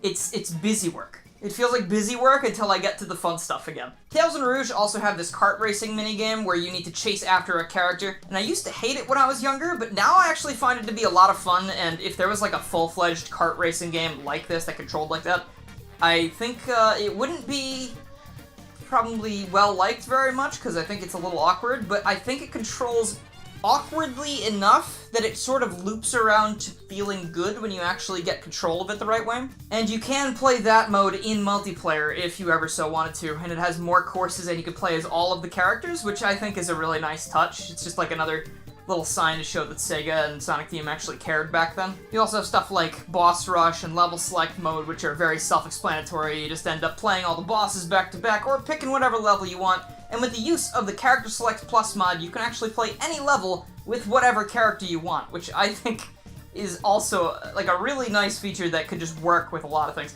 Though if that was in the vanilla, I think the levels would have had to be changed like drastically for certain characters to get through them. So that makes sense as to why that was not like an integrated feature to begin with. Overall with the gameplay, I think it's incredibly solid. People give this like the moniker of one of the best Sonic games ever made for a reason. And I think I agree. Like, I think this is probably one of the better Sonic games that's ever existed, but I still like Adventure 1 a little bit more because I think Sonic's just the tiniest bit more fun to control there. But this game's story, you better sit down for this one. You're in for a ride. The last decision you make before you start the game is Hero or Dark Story, and I decided to pick Hero Story first, and I don't need to justify my decisions to you. High above pseudo-San Francisco, there is a helicopter transporting special cargo. It's Sonic the Hedgehog, and he's been arrested for reasons unknown, but you can tack on several murders to that list because he takes out everyone on board and decides to no longer be arrested. Grabbing a wing off the plane and tumbling down to the streets below, we start our game. I almost forgot that I installed the Silver the Hedgehog mod over Sonic, by the way, because Silver wouldn't debut in the series for another 5 years, and frankly, I think that's a huge problem with this game. City Escape is the most iconic and perfect first level in any game ever. I am not going to fight on that. It is just, mwah, chef's kiss perfect. It's just the right length, it has tons of fun set pieces, and the music, are you kidding me? Like, are you kidding me? Are you kidding? Don't worry about the property damage also, because Sonic got arrested wrongfully, so now we're just even. Once night falls, Sonic is accosted by Bigfoot. But you know, Sonic's a little bit steamed from being fake arrested earlier, so he's not holding anything back. Once Sonic toasts that cryptid, a new character appears above the rubble to recite some poetry, and Sonic is so overcome with emotion that he stands on the ground crying until the cops show up and arrest him yet again. Tails, finding out about this, decides that enough is enough and goes to break Sonic out of prison. And I just have to say real quick, like, we know out of game that Sonic did not kill all those people and destroy all those robots and rob that jewelry store or whatever, but Tails, like, doesn't know that 100%. Like, Sonic could have just gone rogue, and I'm just saying, Tails jumps to illegal activity a little bit quick, right? Like breaking into a secret government facility. Just throwing that out there. Once Tails reaches Prison Island, he notices that Amy is down below, having somehow crossed the ocean as well, and Eggman is, like, holding her hostage for some reason, even though she doesn't do anything in this game, so he really shouldn't be bothering. Tails steps in, teaches Dr. Eggman a lesson, and then we get to go save Sonic. Tails does all the work, and of course Amy gets the credit because she somehow slips into the prison and saves Sonic with a key card she just so happens to have found. I also wonder, maybe there was supposed to be some kind of Amy level here that, like, shows how she got that. But probably not, because I've never heard anything about that. He also tries to get Sonic to marry him again, but Sonic is all like, marriage? No way! Elsewhere before this, Knuckles, Rouge, and Eggman fight over the Master Emerald, and Knuckles shatters it yet again, except Chaos doesn't show up because reasons. Also because I think he ascended to the afterlife after Sonic Adventure 1? Yeah, whatever. I don't know, continuity doesn't matter. Sonic runs through the forest nearby and finds that same mysterious stranger from earlier, learning that this is Shadow the Hedgehog, and the two get into an altercation. Since Shadow is the coolest, however, the island begins to explode, so Team Sonic and Team Eggman end up escaping before they all go boom. Unrelated to this situation, Knuckles the Echidna is dicking around in an area that would make Jack Skellington cry tears of joy. Moving on. Like, literally, he's just fucking around. Like, he's just not doing it. He's just like, yeah, I'm gonna fucking do my own shit. He reminds me of Piccolo a little bit from Dragon Ball. Like, he kind of just does his own ththing for a while. Back in the plot, Eggman isn't fucking around anymore and blows up half the moon, demanding the Earth surrender in 24 hours or he's going to devastate the planet. Or actually, I seem to have made a mistake. He pisses on the moon. That was a funny reference, right? I mean, I can never look at this scene the same way again because of all the comments I see all over the place about this. Back with Knuckles, he's down in the mines and has no idea that Judgment Day is upon the Earth. And he's still not really participating in the plot until he just pops out of a manhole and now he's back with Tails and Amy. Tails then drives away and almost, like, runs Knuckles over, though, because he's gotta go find the president so they can track where Eggman is. After tracing Eggman's location, Team Sonic heads a few miles out of San Francisco to find the PNG Pyramids, where Knuckles has to find a couple keys so they can enter the base, and Eggman decides to throw the Egg Golem at the team to see if that would stop them. But you know, if Sonic and friends can tear through metal just by spinning really fast, I don't really know why he thought rock would stop them, because, like, metal is just better rock. So it doesn't work, and we steal a spaceship heading into the great unknown, though it's known for Sonic because he's been to space several times at this point. I figured now would be a good time to discuss the other half of the coin Dark story up to this point. Eggman raids a secret government base looking for a thing called Project Shadow, and housed within it is, shocker, Shadow the Hedgehog. Shadow is really angry that he was woken up from his nap and decides, hey, we're gonna destroy the world, me and you. So Shadow goes, we're going to find the Chaos Emeralds and then use them on the space colony Ark. And Eggman goes, Yosh. Rouge also gets involved with the villains here, and she is actually a government spy, which is something I totally forgot about. I don't know how I forgot that, considering it was in Sonic X as well. But she tags along with all of them to the Ark because she wants to find out what all of these things are. You know, Project Shadow, the Ark, the Eclipse Cannon, all that junk. It's funny, if you only played the hero side, I feel like you still kind of get the full story aside from some of the character moments between Shadow, Rouge, and Eggman, which are nice. And they show some, like, interesting character development bubbling under the surface for Shadow. But, you can kind of just extrapolate that, like, they're doing bad shit and we need to stop them. Back with Sonic and friends, Knuckles decides to forsake humanity to go hunt for the Master Emerald Shards in space in a level that I do like, but it is also a little bit too big for the original radar, so it ends up being a little annoying. I also think it's hilarious that there's literally going to be a cannon that's going to destroy the Earth in 24 hours, and Knuckles is like, no, I gotta find my rocks first, bro. Like, what are you gonna do if you find the rocks but the Earth gets fucking toasted? Like, where are you gonna go? Sonic and Tails, with Amy just kind of standing there in the background, decide that they're gonna use a fake Chaos Emerald that Tails created to try and sabotage the Eclipse Cannon. So Sonic takes that and runs off to go slam dunk it in there. While Sonic is running, though, Dr. Eggman kidnaps Amy Rose and holds her at gunpoint with a super scope. Holy shit. So Sonic runs back, and then Tails accidentally lets it slip that that's not a real Chaos Emerald. So, Eggman does what we've all been waiting for and shoots Sonic into space to die.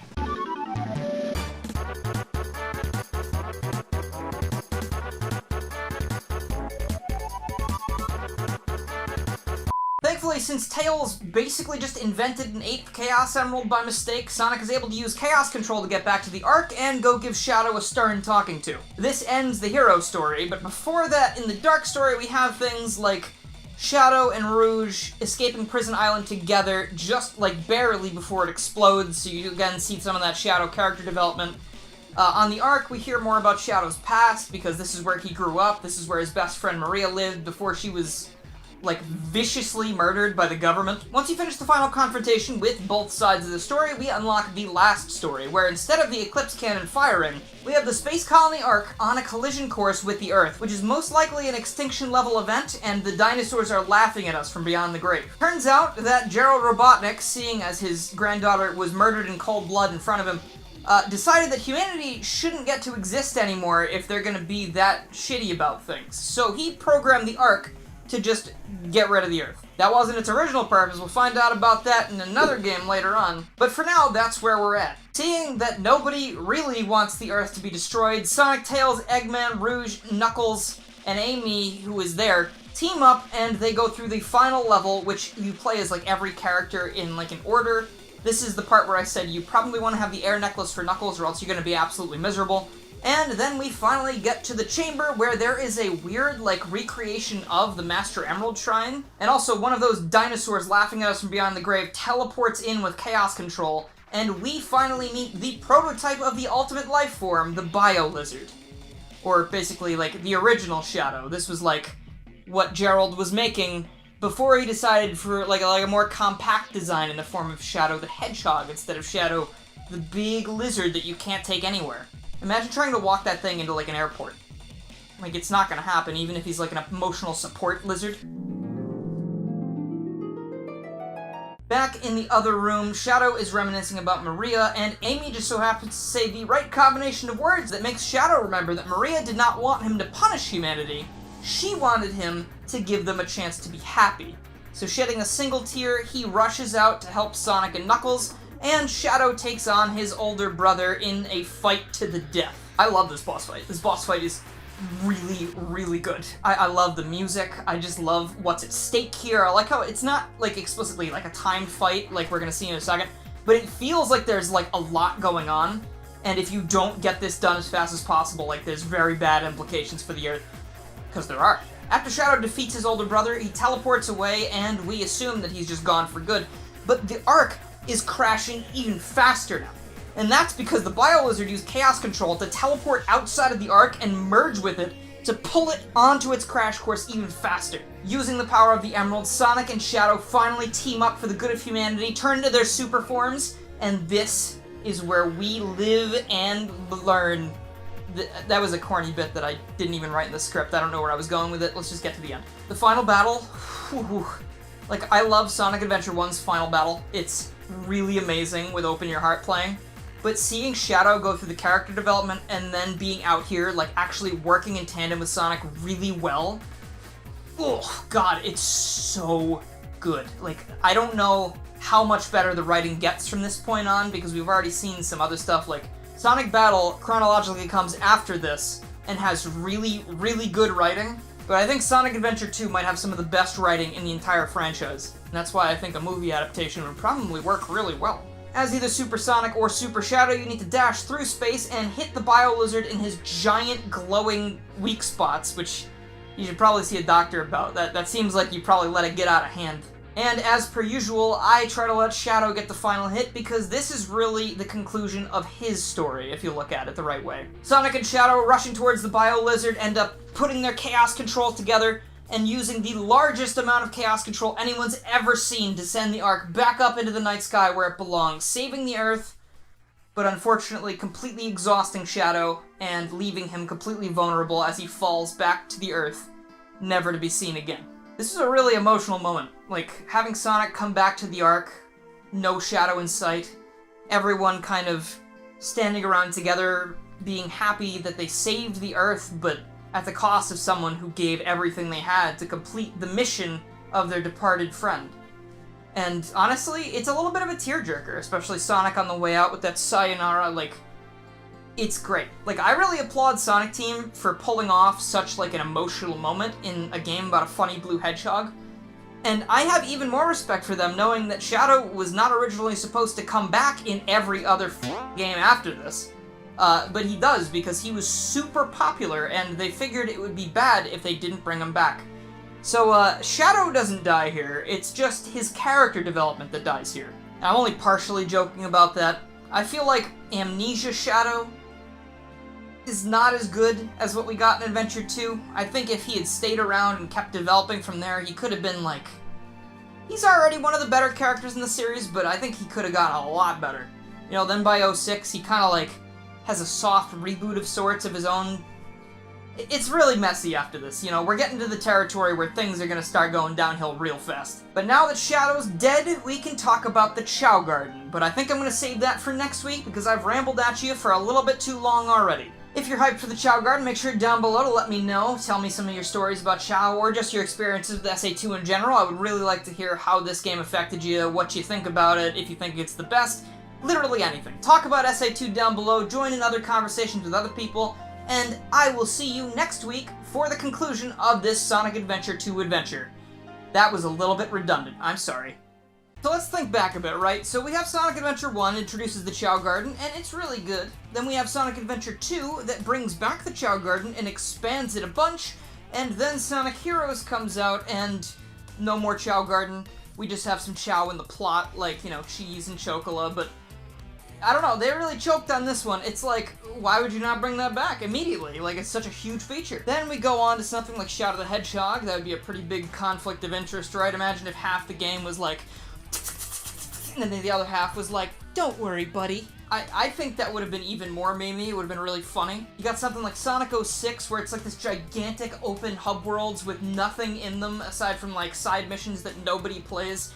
You probably could have snuck something Chao related in there. I think people probably would have appreciated that. Literally any game that's come out in like the past 20-something years could have been improved by having a Chao Garden, and that's where Chao World Extended for Sonic Adventure 2 comes in. Basically, this mod feels like a gigantic overhaul DLC for Chao as a whole. If you got bored of raising Chao in SA2, first of all, you're a monster. Second of all, you should download this mod because not only does it add a whole bunch of new Chao colors, a whole bunch of new ways to get different Chao, more advanced Chao breeding to like mix colors together, it adds new hats, new toys, new animations, new faces. Like, it's unreal. Like, this feels like what the Chao Garden could be today if they had kept expanding on it in every iteration. So last week I promised to introduce you to some of my little monsters, and truthfully, I only wanted to play SA2 again because I found out about this mod and I wanted to see how in-depth it really went. So we started things off easy. You start with 2 normal Chao, which I named the 2 names you can see on screen. I forgot my children's names. I'm so sorry. I think it was Larry and... Oh, I keep forgetting the second one's name. I'm so sorry. I remember the other one's names, because as I kept going, the names kept getting dumber and dumber. Like, I have Barnabas Cubed. I've got Krustoff, which I liked that name a lot. And he actually turned out to be one of my favorites, because later on, he evolved, and there were some very interesting results. But let's talk specifics, I guess. If you've never played SA1 or SA2, you've never seen or interacted with the Chao Garden, you go through the levels of the main Sonic campaign, and then you collect either Chaos Drives or animals in SA2, which you can then bring back to the Chao Garden, feed to your Chao, and then they will grow in different ways. Eventually, I just ended up putting on some, like, Chao World Extended, like, cheat things they had in there, because I've already played this a lot, as I mentioned before, and I figured I'm here to raise some Chao, and it's for a video, and I want to get, like, the results quicker. So, a lot of my Chao grew very quickly, and that was not a bad thing, because I wanted to see what would happen when they were all evolving. Because once Chao do hit a certain amount of time living in the garden, and maybe it has something to do with stats, they will evolve and take new forms. Their animal parts will, like, change. They'll be, like, more spectacular, really amazing, and all this stuff. And they start doing new things. Like, sometimes they'll jump in the lake and they'll swim around, or they'll fly around the garden. It's really wholesome. I really like just watching them from afar, and, like, they just kind of vibe.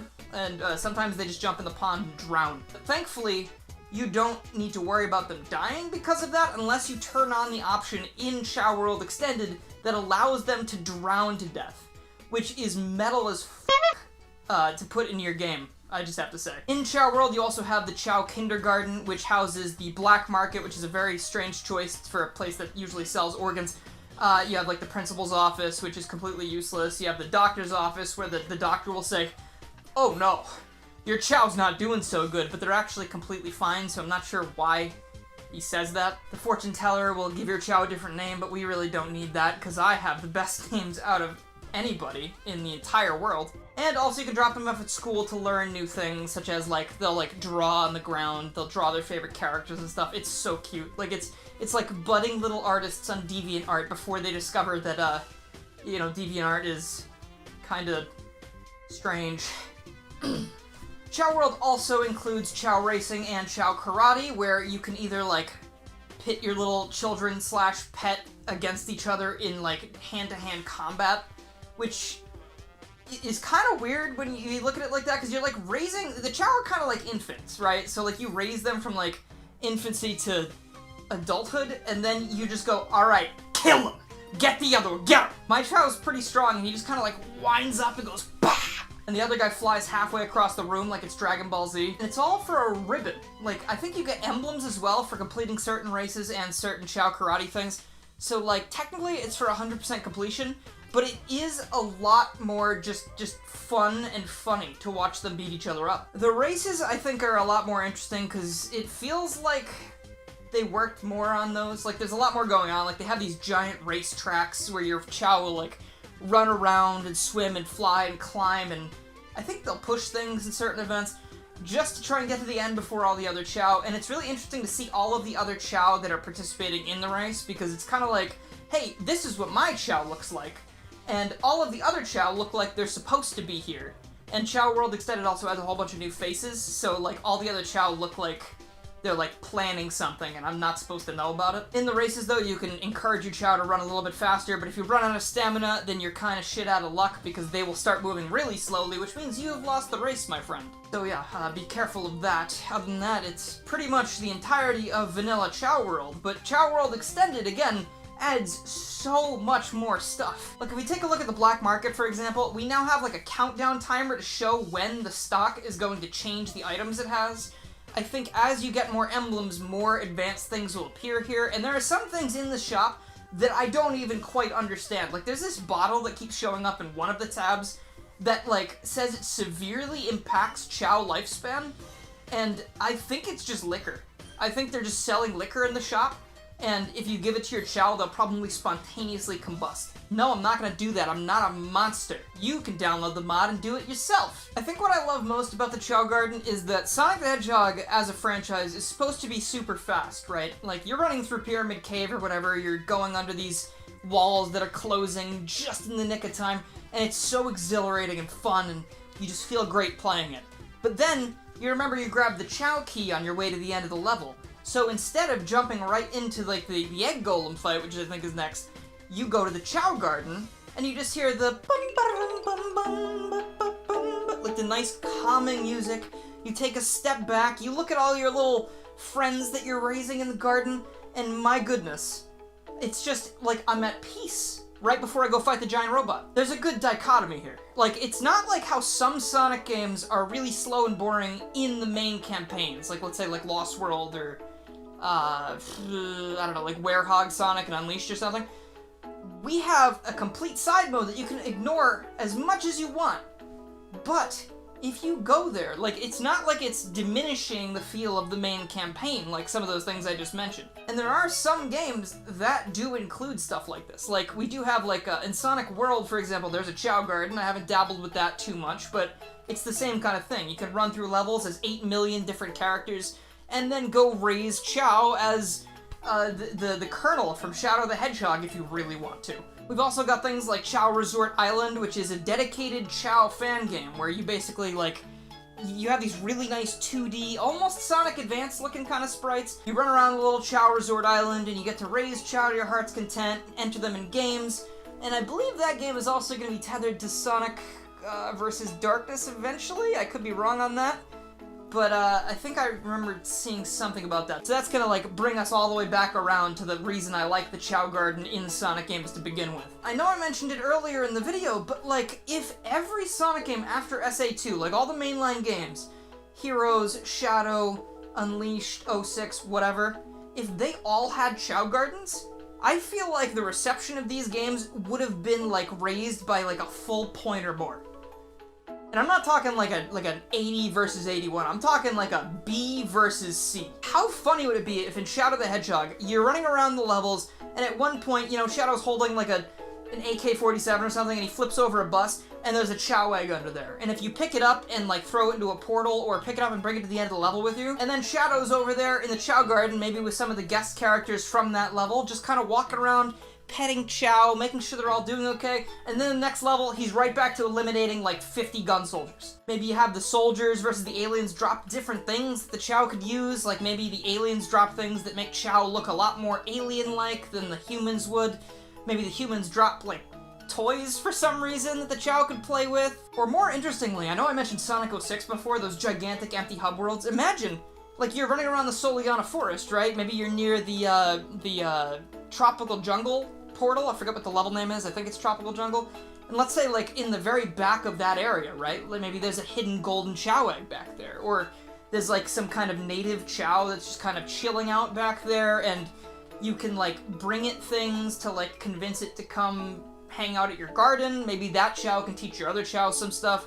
Like, there's so many things they could have done to make that a little bit more interesting. Or maybe, imagine, think about Sonic Colors, maybe? Ready? Like, we're on the Interstellar Amusement Park, and Eggman has a dedicated planet off to the side that has a Chao Garden on it, and now you bring the Wisps to meet the Chao, because everyone's always like, we want the Chao Garden back, we don't want the Wisps! Well, now they're both here, right? Like, imagine the Chao could play with the Wisps, the Yacker could be in there teaching the Chao how to do certain things, maybe some of the Chao laser, and, like, shoot all over the place, and then land in the pond face down, and they're not dead, but it's just a funny gag. Or maybe the Chao could even take on some characteristics of Wisps if you have them play together. Like, you got the Chao doing, like, funny little spike rolling balls all over the Chao Garden, climbing walls. I think it would be adorable. Like, imagine just, like, little hybrid Chao Wisps. Why not? Sonic Boom, for as slow and boring as it is, it probably would have worked really well having a Chao Garden, because that game is a lot about exploration as it is about combat.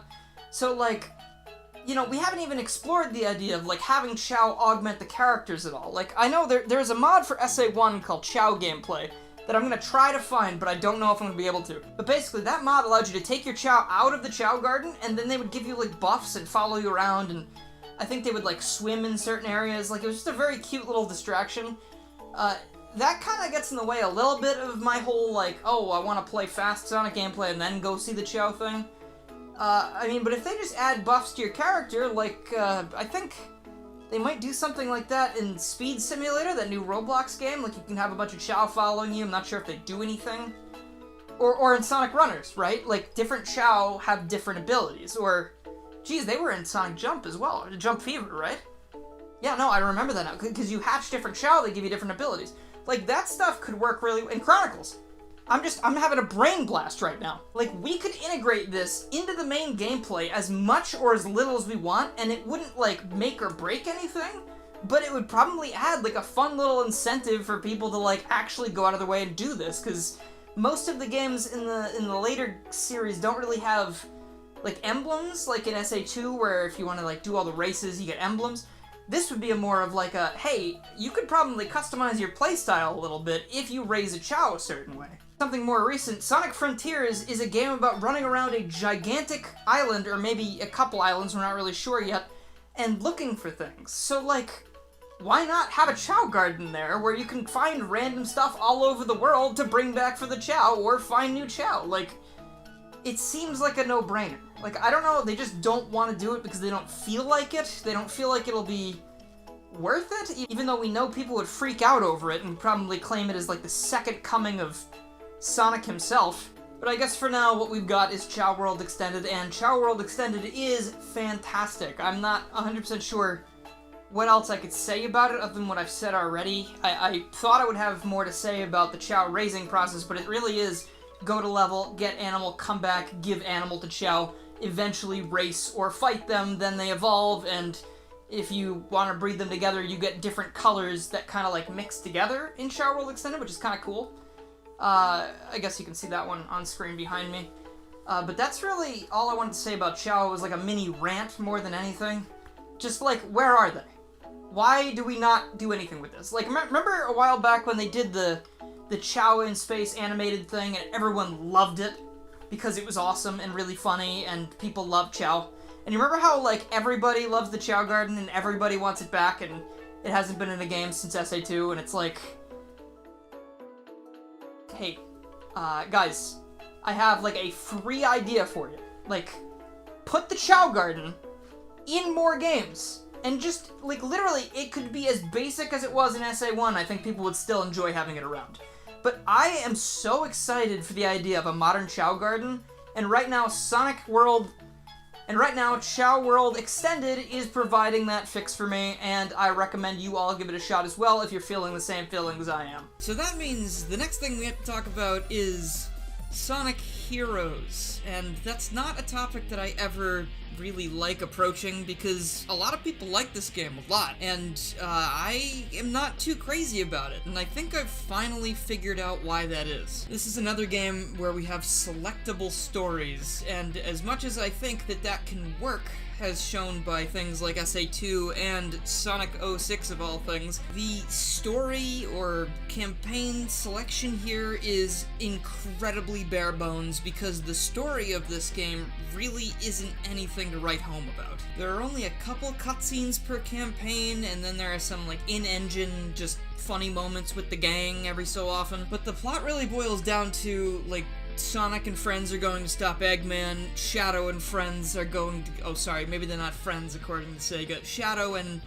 acquaintances are also going to find Eggman, I believe, because Omega's mad he was locked in a room and Shadow doesn't have his memories. Shadow's back also, by the way. I might have glossed over that. What's he doing here? He died. Remember, it was only his character development that died that day. Team Rose are actually looking for Team Sonic because they think that Sonic stole one of Cream's Chao friends, and also Froggy, and they don't question this for some reason. In fact, they actually roll up and try to beat Sonic up at one point, and then I think they just keep going because they assume that Eggman has Froggy and Chocolo. Team Chaotix actually have, I think, the best story aside from Team Dark, because they are a detective agency, so that means they're solving a mystery, and the mystery is, who's this guy on the speaker, and why does Eggman have him locked up in a room? But also, their story is bogged down by some of the dumbest things I've seen in a Sonic game, aside from fishing.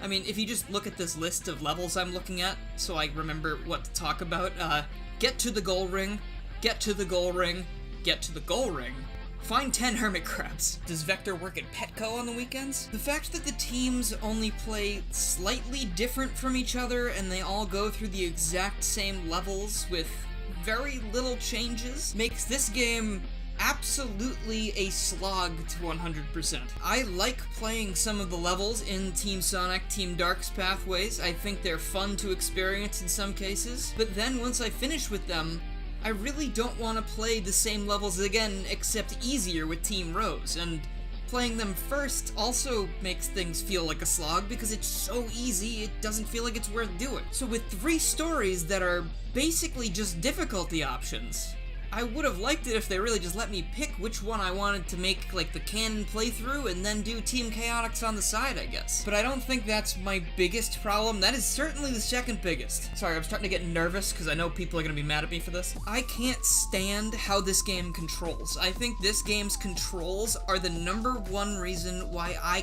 can't enjoy it. I have done just about everything I can do to try and enjoy this game. Like, I've played it maybe 4 or 5 times now through Sonic's story at least, not the entire game. I've only finished it in its entirety twice.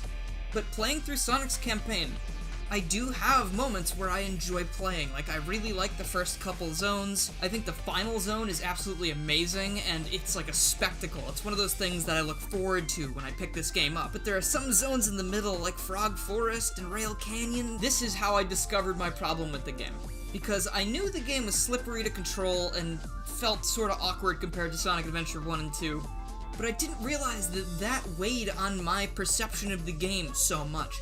Some of the games that I enjoy more than anything else are games where just moving around in the world feels good. Like, boot up Super Mario 64, I can run around in the courtyard, do some triple jumps, long jumps, slides, whatever, and I feel like I'm on top of the world. Like, it's almost like an activity in itself to just be in that world moving around. But when a game's controls kind of suck, it makes me sad because there's so much about this game I like. I love the visuals. I love how cartoony they made the world. Like, I think the models are fantastic too, and some of the animations are really funny. The CGI cutscenes are really, really cool, and I think the voice acting is probably the best we've had out of this classic cast. It's not enough to stop me from feeling how gross this game handles. It's like the entire game takes place on ice. I don't even think I mind the team mechanic anymore. That used to be something I said I didn't enjoy because I kind of just wanted to go fast and play as Sonic. But finding the best times to switch back and forth between each character and keeping up the pace of the level does feel pretty good. So I wouldn't say necessarily that I hate that. It's just, again, how they feel to control. That doesn't show too much in Seaside Hill and Ocean Palace, though. I think these stages are really well designed and they're fun to run through. They took out the spin dash and they replaced it with this thing called the Rocket Excel that I know I'm probably just doing it wrong, but feels like it only works like a quarter of the time you press the button. At least you get new cool moves though, like the tornado attack with the main speed character, which can knock enemies off balance and remove their shields and stuff. Of course, that usually doesn't stop me from just switching to Knuckles and utterly decimating everyone, but that's what the first stage is for. You're supposed to feel powerful. The music here is unreal as well. Like, the music in this game as a whole, this has got to be one of the best Sonic soundtracks. It's hard to say that because every game sort of of has that vibe, right? What's your favorite Sonic soundtrack? You, the one listening right now, comment. I genuinely don't even think the Chaotix mission for the stage is that bad. Like, there are enough crabs around the stage that you can find a couple of them without being super put off the main path. But again, I think even if it would have taken them longer to develop, it would have been more fun if each team didn't play every single stage, or maybe they had like a completely alternate stage to run through. Or again, that could be a point for having less teams to play as, but I think people like having a lot of playable characters, so maybe there's some other way you could compromise, get this working better. The bosses in this game remind me a little bit of Super Mario Sunshine, because they end up sort of just being the same things over and over again. Like, for instance, first boss here we have the Egg Hawk, and then after Rail Canyon we have the Egg Albatross, which is the same boss as before except on top of a blimp, which makes it different while the Egg Hawk isn't the thing you're chasing. But other than that, we just have random robot gauntlets that don't really offer much challenge. Like, if you're not paying attention, I guess they can get the drop on you, but once you've played the game before, like, you sort of know what to expect, and it's a total non-issue. And then the final boss, oh gosh. Okay, like, as a whole, I think bosses in this game, extremely weak. Not very much going on here that's even worth talking about. You're usually just chasing Eggman, he's running away like it's Sonic Advance 2 or something, and you just keep slapping him with attacks until he falls over and starts crying. They kind of take too long sometimes, too. Like, Egg Hawk is fine, that's quick. But some of them can just go on for a while, and I'm not all about it. Especially the Egg Emperor. That fight needs to be, like, removed from the game via update. Please, Sega, we need this. Green Zone is next. There's a lot of green here, so if you don't like green, you might want to look away. This is another one I can get behind, not only because I like the color green, but also I think it's got some fun ideas. Like, there are some elevator sections here that have the gang fighting bad guys up an elevator like it was like a beat-em-up game or something, and there are even some light dash trails that'll let you get up to the top faster. And I've realized I am talking about these two acts as if they are just, you know, one big thing, which they kind of are. You get 2 acts to a zone and they follow very similar patterns, that being green and hexagons. But at the end of this one, this is one of those times where they do this cop-out thing where instead of fighting a boss fight, you just fight another team. And much like in Sonic Adventure and Adventure 2, these are not difficult fights unless the game decides they are. You can knock out Team Rose fairly quickly. You just keep mashing the tornado button and they just go away, and Sonic delivers the best line of dialogue I've ever heard in a video game. Marriage? No way! But later on, when you go fight Shadow, Rouge, and Omega, otherwise known as Team Dark, I do the exact same thing that worked the last time. I think the AI is just different, or it's just cheating? Like, Shadow hangs on like a pesky little fly, though this could be a way they're showing us that he is indeed the ultimate life form, even after all this time of being dead. Casino Park and Bingo Highway are one of my least favorite things in this franchise, I think. I don't mind a pinball gimmick here and there. This level is almost enough that I want to stop. The pinball physics in this game are absolutely atrocious. They feel disgusting to play, and the bingo rolling down the highway sections, they work okay for the most part, but I find it really easy for some weird bullshit to happen and knock you off the stage. And then of course you have Robot Carnival at the end, and I already mentioned how I think that's kind of boring, because it is. Eggman surely has better creations than that up his sleeve. I mean, he did invent the Motobug after all, and you know, that brings up a good point. You should go check out my friend Pip Productions' channel, because we're making an animated series about a Motobug. Episode 1 is even out right now. I'll put it in a little card up there for you. Rail Canyon is a zone that I think I would like if the rail grinding felt good, but it doesn't.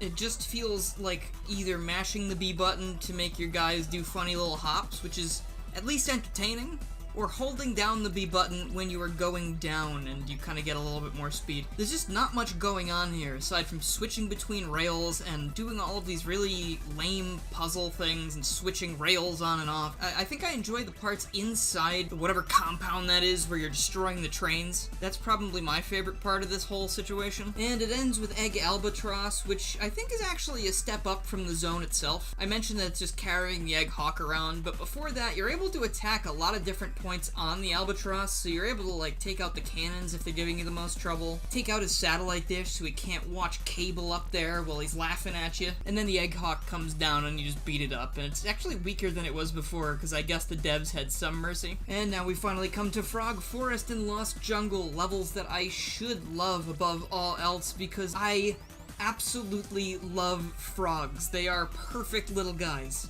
Except here, they cause shenanigans in this stage, and I've had enough of it. You get green frogs that grow plants, and then you have these absolutely awesome looking red, blue, and black frogs that cause plants to wilt and fruits to fall off trees and bounce around and hurt you. And it's not any of these frogs' faults that this is happening, I don't think. I think they just see Sonic and they go, ooh, Sonic, and then it starts raining. Alternate theory, these are the gods of these places, and we are intruding, so we do deserve their judgment. So I lied, I do like the frogs now that I've talked about them for a second. But the stage design here is abysmal. I think this is one of the worst levels to play in this entire game. I think all of the weird textures they chose for this place make the level look really ugly, and with the exception of these moments where vines are growing and Sonic and Co. are like grinding the vine while it's still sprouting, which I think is incredibly cool, everything just feels so weirdly slapped together. Like, nothing feels, I don't know if I want to say, like, genuine? Like, some of the other levels feel like, okay, these are levels. These are levels that someone intentionally put together that feel good. But this one just feels like a whole bunch of mishmash of weird floating islands and platforms and occasional segments where you can fall in water, and it's just gross. And then I think it has something that scarred me as a child, the alligator chase. That was something that I just straight up would not get past in this game, and probably one of the reasons that I do dislike this stage so much. It's like a deep-rooted hatred. It's not even that hard, it just goes on way too long. Sorry, Vector, this is what peak crocodile performance looks like. This level also marks the first time that Sonic & Co. see Shadow after he died in SA2, and nobody really cares because this game doesn't really have a story. We also fight for no reason here. Like, Team Sonic is going after Eggman to stop him from destroying the world, and Team Dark is going after Eggman to see what the heck is going on with Shadow, but clearly there can be only one, so fight to the death immediately. You know, the theme of Sonic Heroes. You can do this on your own. We're finally back to stages that I enjoy, with the spooky atmosphere of Hang Castle and Mystic Mansion, and let me tell you, I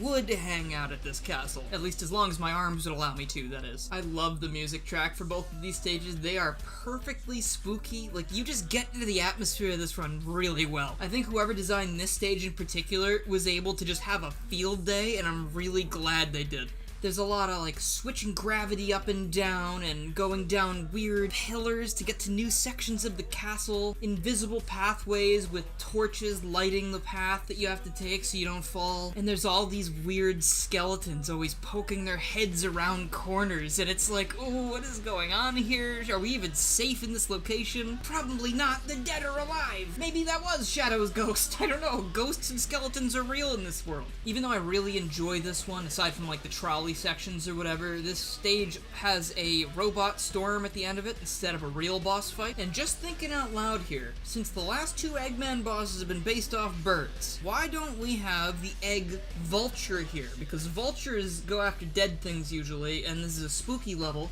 so we could have had a nice little vulture boss. Egg Vulture swoops down, pecks out your eyes. Finally, the gang reaches Egg Fleet, and this is, I think, one of the coolest levels in this game, because you're running through the skies over Eggman's battleship battalion, and you're taking them out of the sky with nothing but your fists and the power of friendship. One really effective thing I think they do with this level is save some new enemies for this portion. Like, they have these, like, Gundam-looking guys that shield from your attacks, and while it's annoying in the moment, it's really cool to see Eggman's, like, biggest and best henchmen out there trying to protect the battleships. And then Final Fortress is actually a little bit of a hellscape if you're not careful. And that goes quadruple if you're trying to get all of the Chaos Emeralds in Sonic's story, because Final Fortress, bringing that key to the end of the level, good luck, honestly. Doing it as Team Rose is even kind of difficult. That's how I prefer to do it, because at least it takes less time, but there are so many hazards and so many forced combat encounters in this level that it's almost not worth trying. The special stages aren't even really that worth it. They just stick you in like a giant tube full of balls, and you gotta run and catch the emerald before it gets away. I'm pretty sure you're able to mix and match who collects what emeralds, so you don't need to get them all in one run, which I can appreciate, but you still gotta complete every single story and have all the emeralds to access the final story. And standing in the way of that is Egg Emperor, one of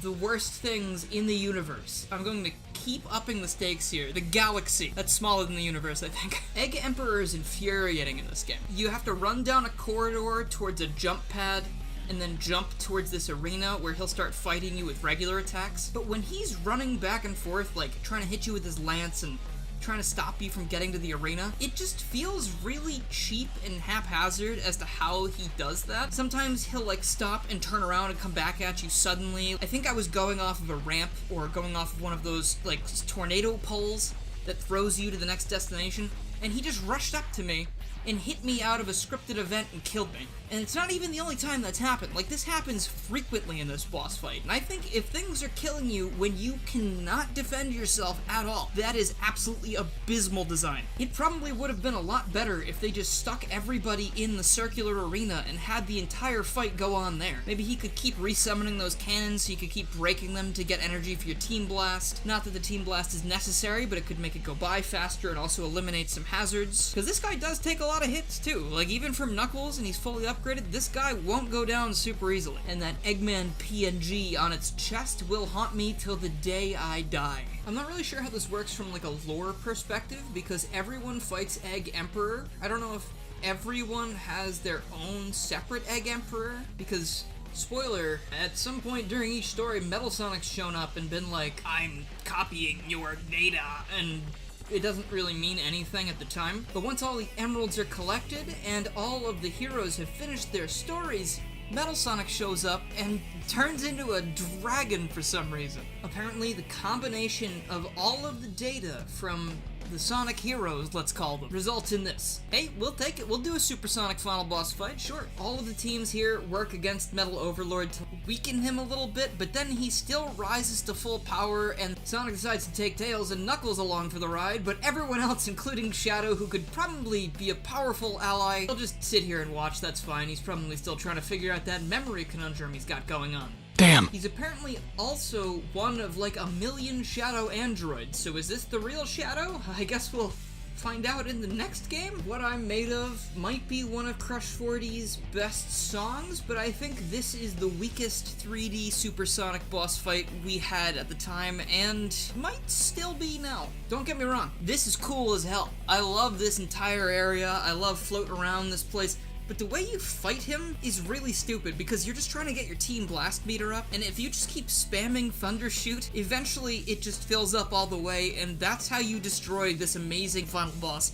You just keep mashing the B button until he dies. The stakes also feel a lot lower than they did last time. Like, we had the Ark crashing into the Earth and 2 characters fighting to save everything they know and to save the promise that they made their best friend. And here we just have Sonic going, we're friends, so you lose! I don't know, man. I like my friends, but we're not gonna be able to beat a dragon. It's just gonna be that plain and simple. As the game comes to a close, status quo is restored as if it was a cartoon universe, which I guess it is, and we get to rock out to the amazing main theme as the credits roll. This game is a really mixed bag for me. I dislike basically the entire middle chunk of the game starting at Bingo Highway, and I don't start having fun again until Hang Castle, so that's like a pretty big chunk of the game, like multiplied by 4, because you have to do it 4 times to beat the game. And the Team Chaotix missions, oh my gosh. They could have you in these levels for so much longer than you've ever wanted to be. I think this game is fundamentally flawed, like,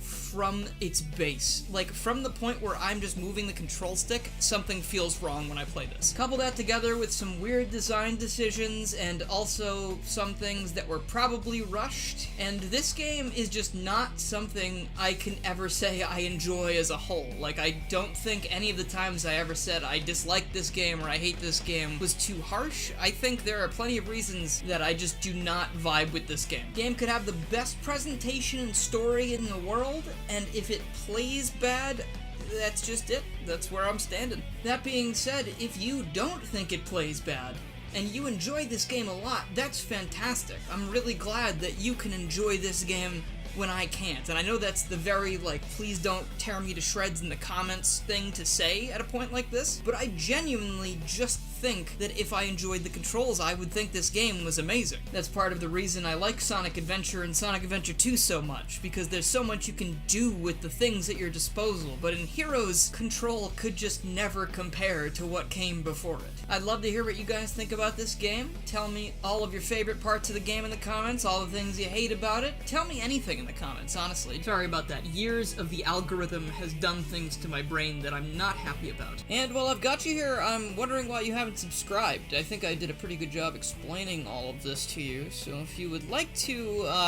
subscribe and see more of stuff like this, you can always click the button down below the video. It's free, easy, and you can always unsubscribe later. Plenty of people do. I'd also like to give a huge thank you to my current channel supporters, who are Wild Wire, Elijah Perry, Common CJ, Keo Cartoons, Noah Wizbios, Roscoe TGC, Mr. Dreamcast, Nian, Danny Lee Dauber, J. Remy, Dax, Faye, Minty, Megatrafficone, Ty Little Tech Guy, Crystal, Dork in a Hat, Gino the Puppet, and Noah Wizbios again.